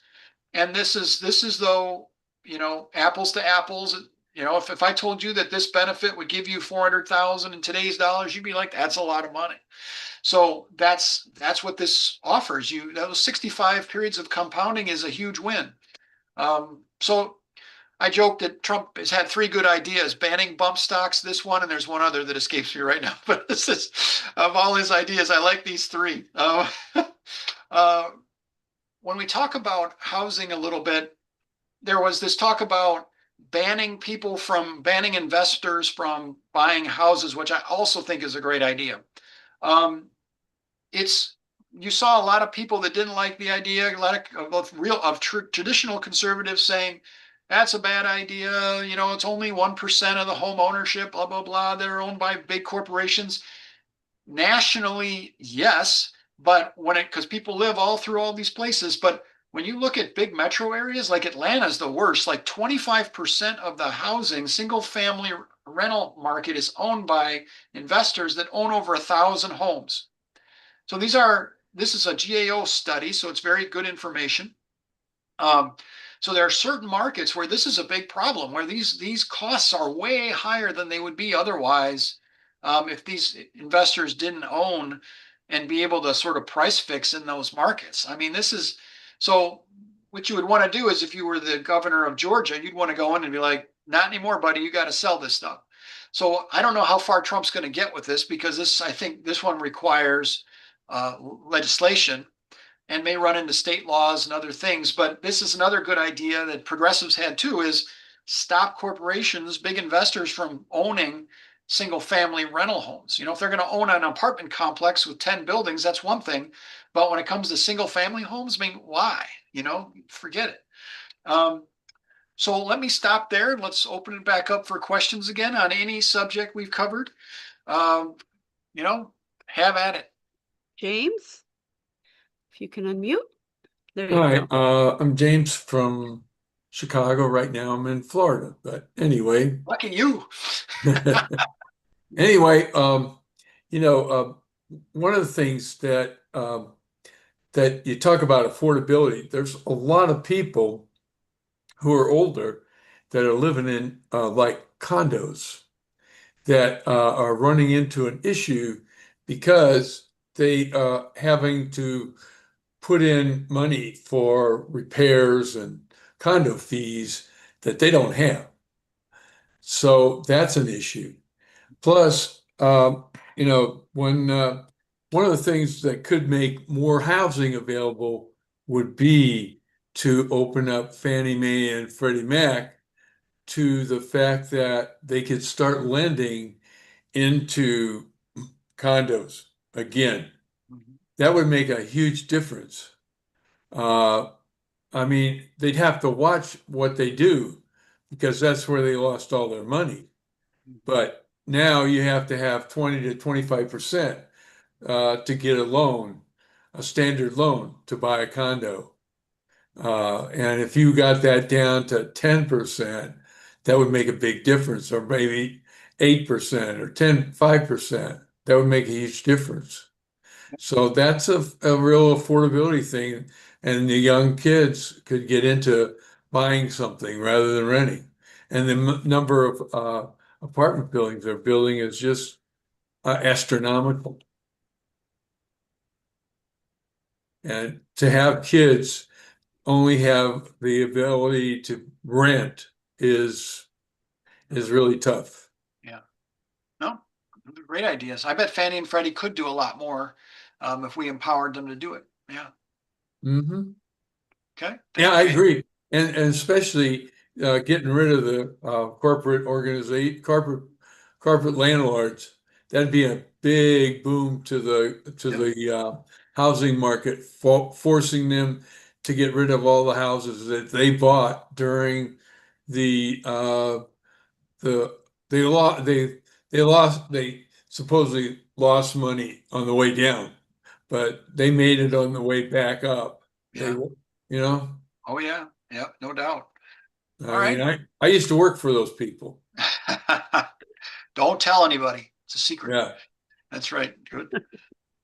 We'll ask you to present on some slides on that, James. Tell us the dirt on how that works.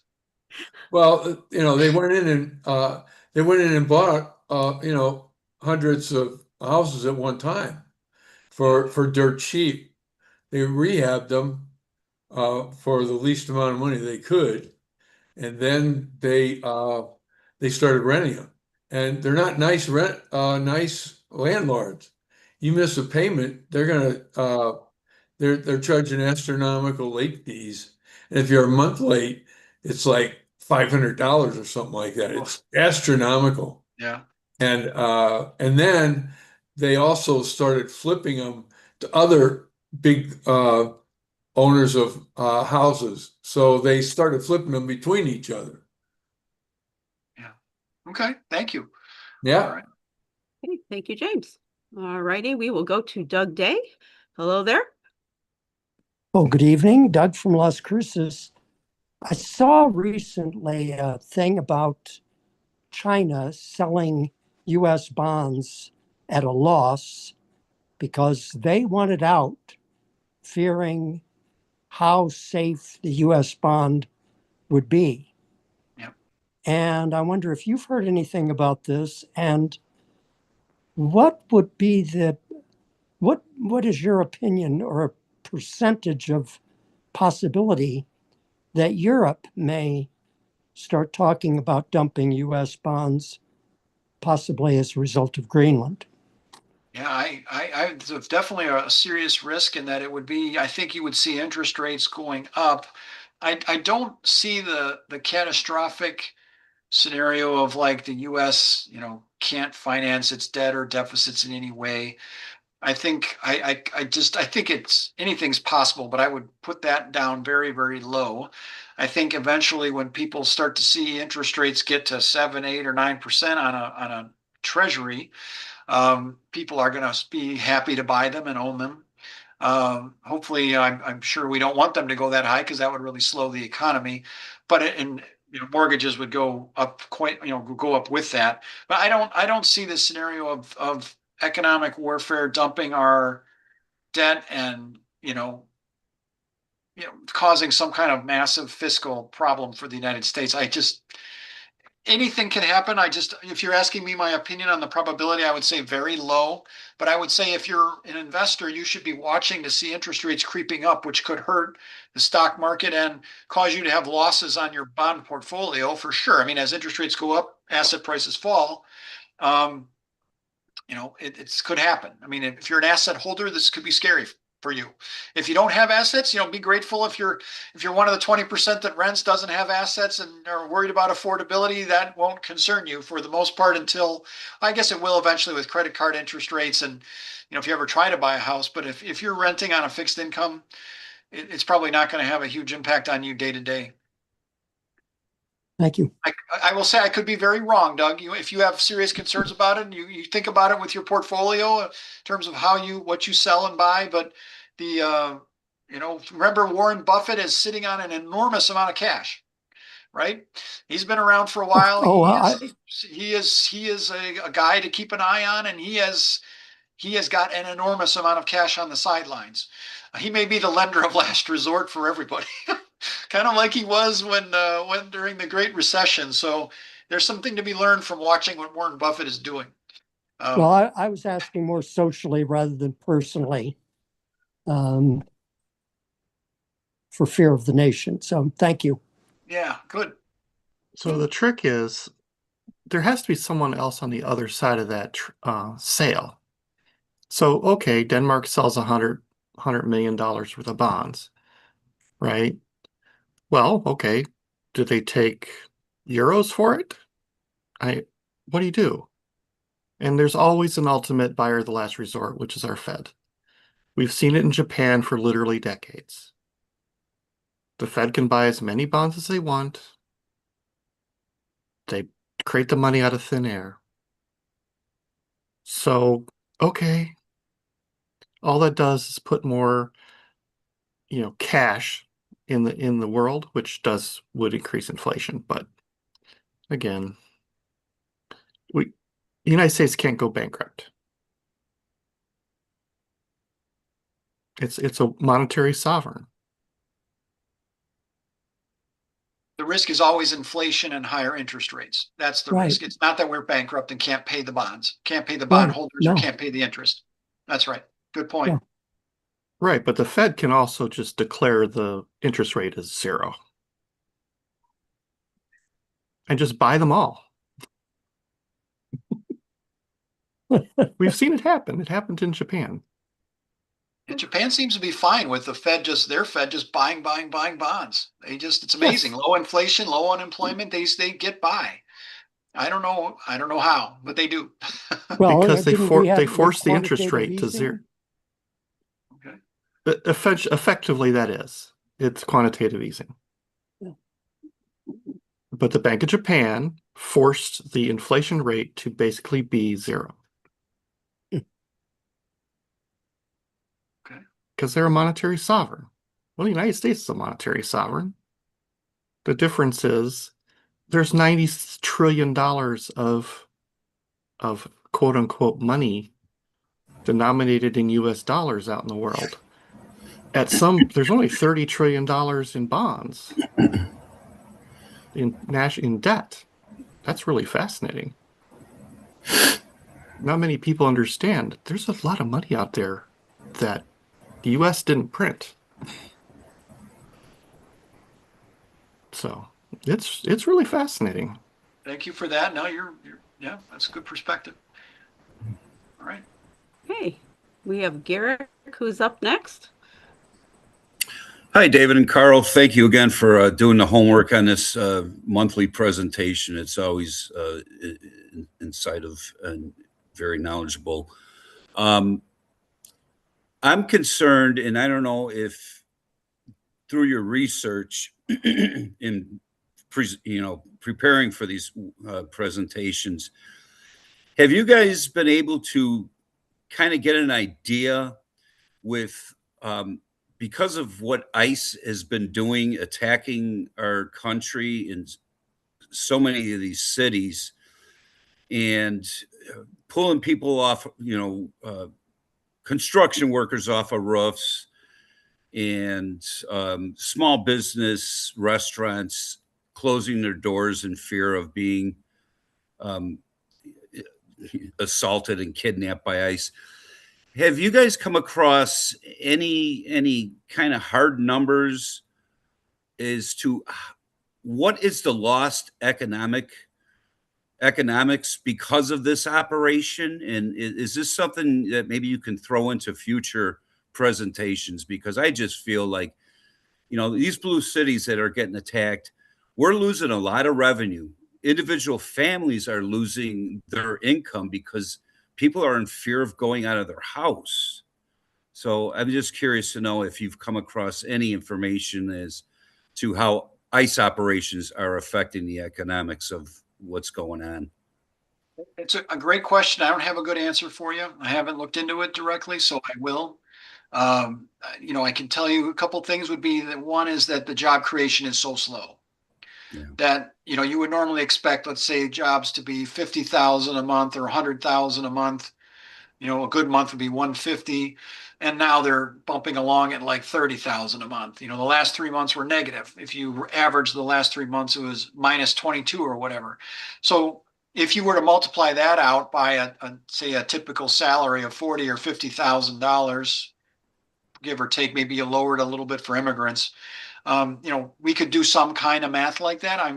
We will start to get studies from economists, I think, soon about that, because it's a really important question. In the interim, have you been to some of these before? I'm sorry if I don't remember everyone that's on. Have you seen us before? Oh yeah, I've been on for a number of Yeah, months now. that's what I thought. Okay, all right. For some reason, the name Garrett didn't strike me, so I don't know if you've been silently watching or if you've asked questions, but I apologize. No, that's all right. It's a unique name. No, I should remember. It makes it easier to remember. Garrett Utley, NBC newscaster. That's the only Garrett that I know that's famous. So there's a CBO report on the contribution that immigrants make from the Biden administration. If I don't have, we're due to cover your subject on immigration soon anyway, so we'll get you there. But if you look up the Congressional Budget Office, and it's actually, hold on, it's here. There's two of them down here at the bottom. If you look at those, there are gigantic contributions that immigrants make to the economy. The first one is like 9 trillion over a decade from the 9 million or so in the Biden surge, or 8 or 9 million. It's like 9 trillion in GDP, which is like 65,000 per household in additional income over that decade total. So like 6,000 a year on average. And then the impact on the state and local budgets is like 1/10 the size of the federal benefit.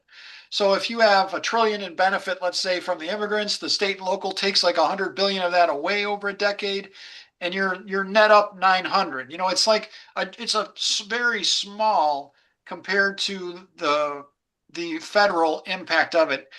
If you just skim, those aren't huge reports, and they're written for congressmen, so they're not written for economists. They're written for, you know, lawyers, but they're written for people that are, you know, come from different backgrounds, and they will give you an incredible insight into just how valuable immigrants are. So I can't give you an exact number for the ICE piece, but I can tell you if you were successful in reversing the Biden surge, let's say, or if you say there'll be successful in reversing half of it, you'll see that that's 30,000 a household over a decade, you know, or $500 billion in deficit reduction instead of $1 trillion in deficit reduction from all the taxes. It'll give you a good base where you can guess, you can make your own assumption about, all right, I think ICE is going to completely eliminate this, or half or a third. It'll give you an idea of the range of outcomes.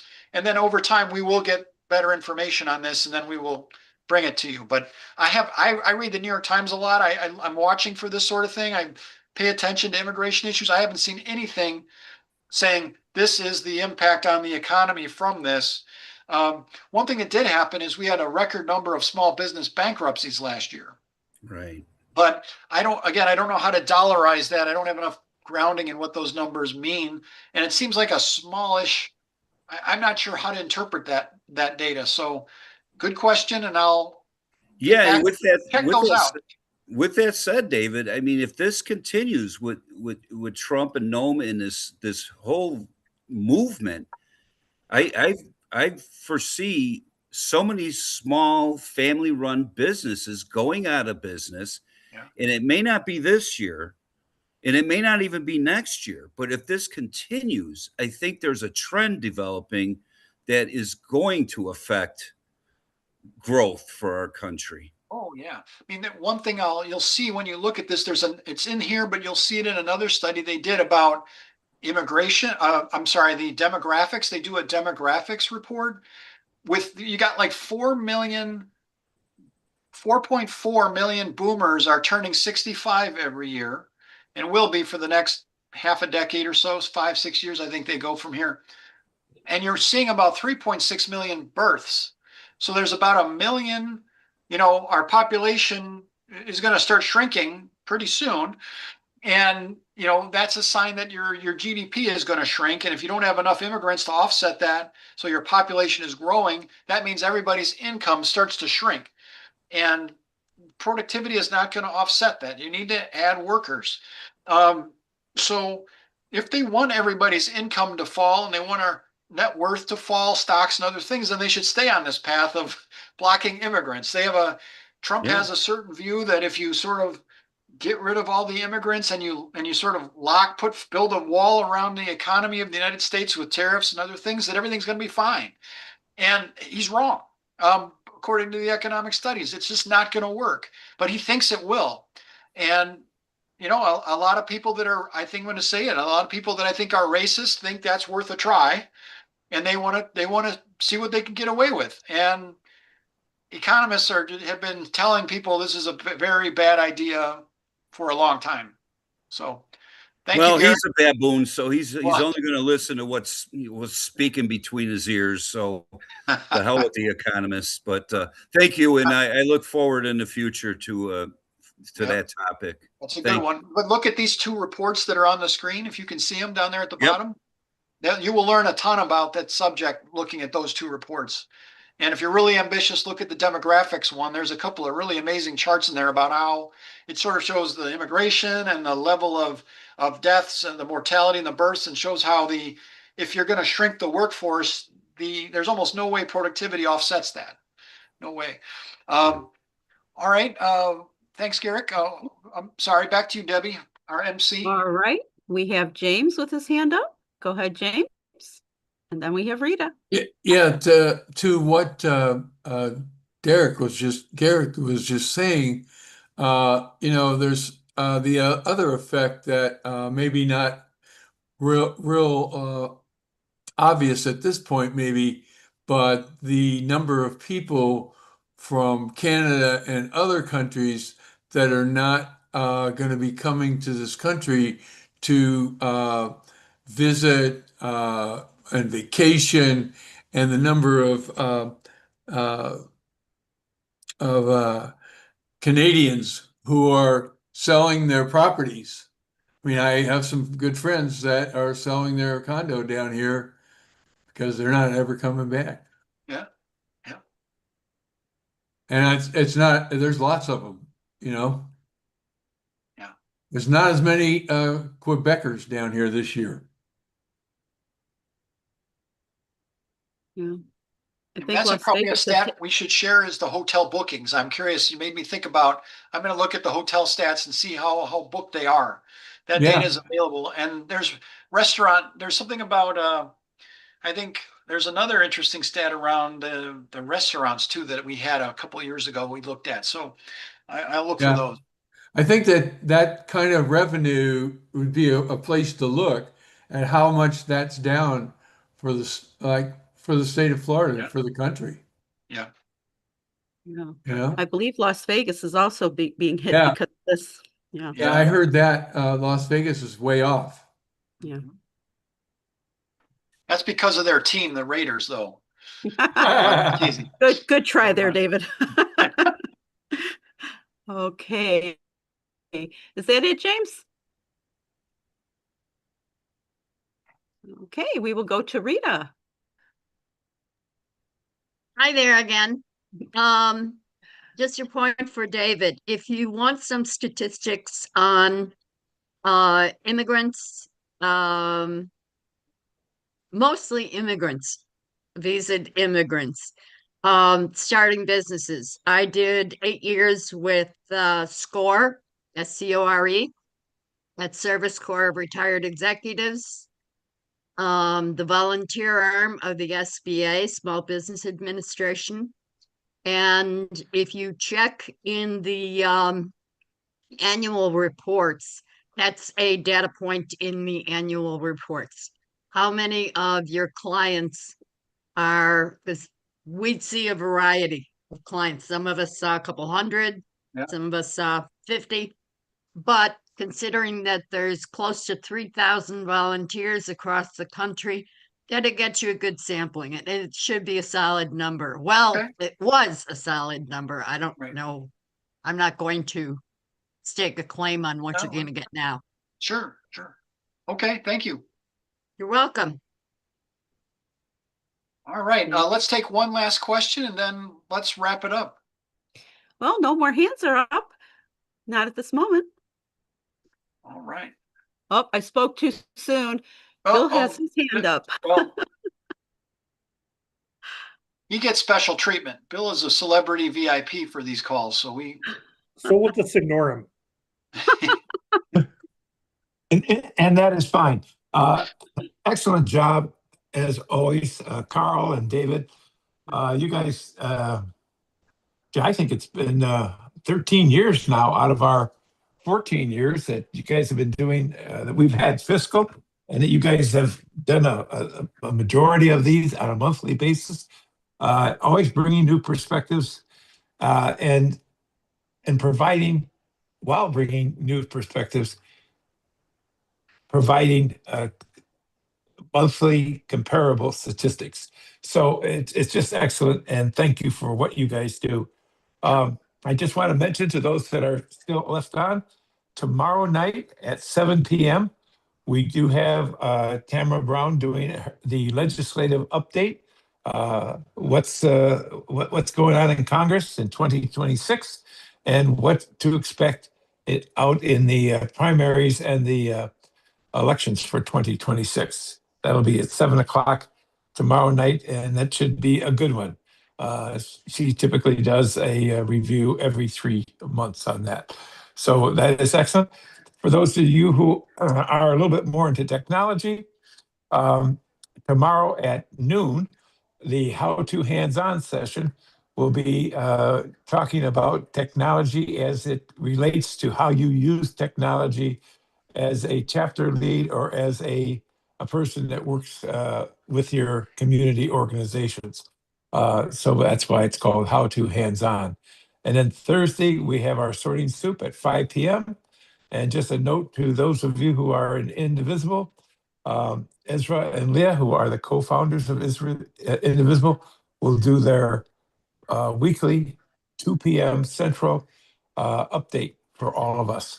So big week as always, and excellent job again. The only thing I can say about the fiscal and economics, there's been times when I've really just been thrilled about how good we're doing, and then other times where I'm really scared about where we are. And I often wonder what the lag is from what we're seeing on the numbers and what the reality is. But I'm guessing it's somewhere like 60 to 90 days. So we'll know in 60 to 90 days what the impacts of what's going on today are. So thank you all very much. Have a great evening. Remember that this was taped. We use the NWSOFA.org website as a place to hold our YouTube channel. So just go up to NWSOFA, stands for Northwest Suburbs Organizing for Action.org.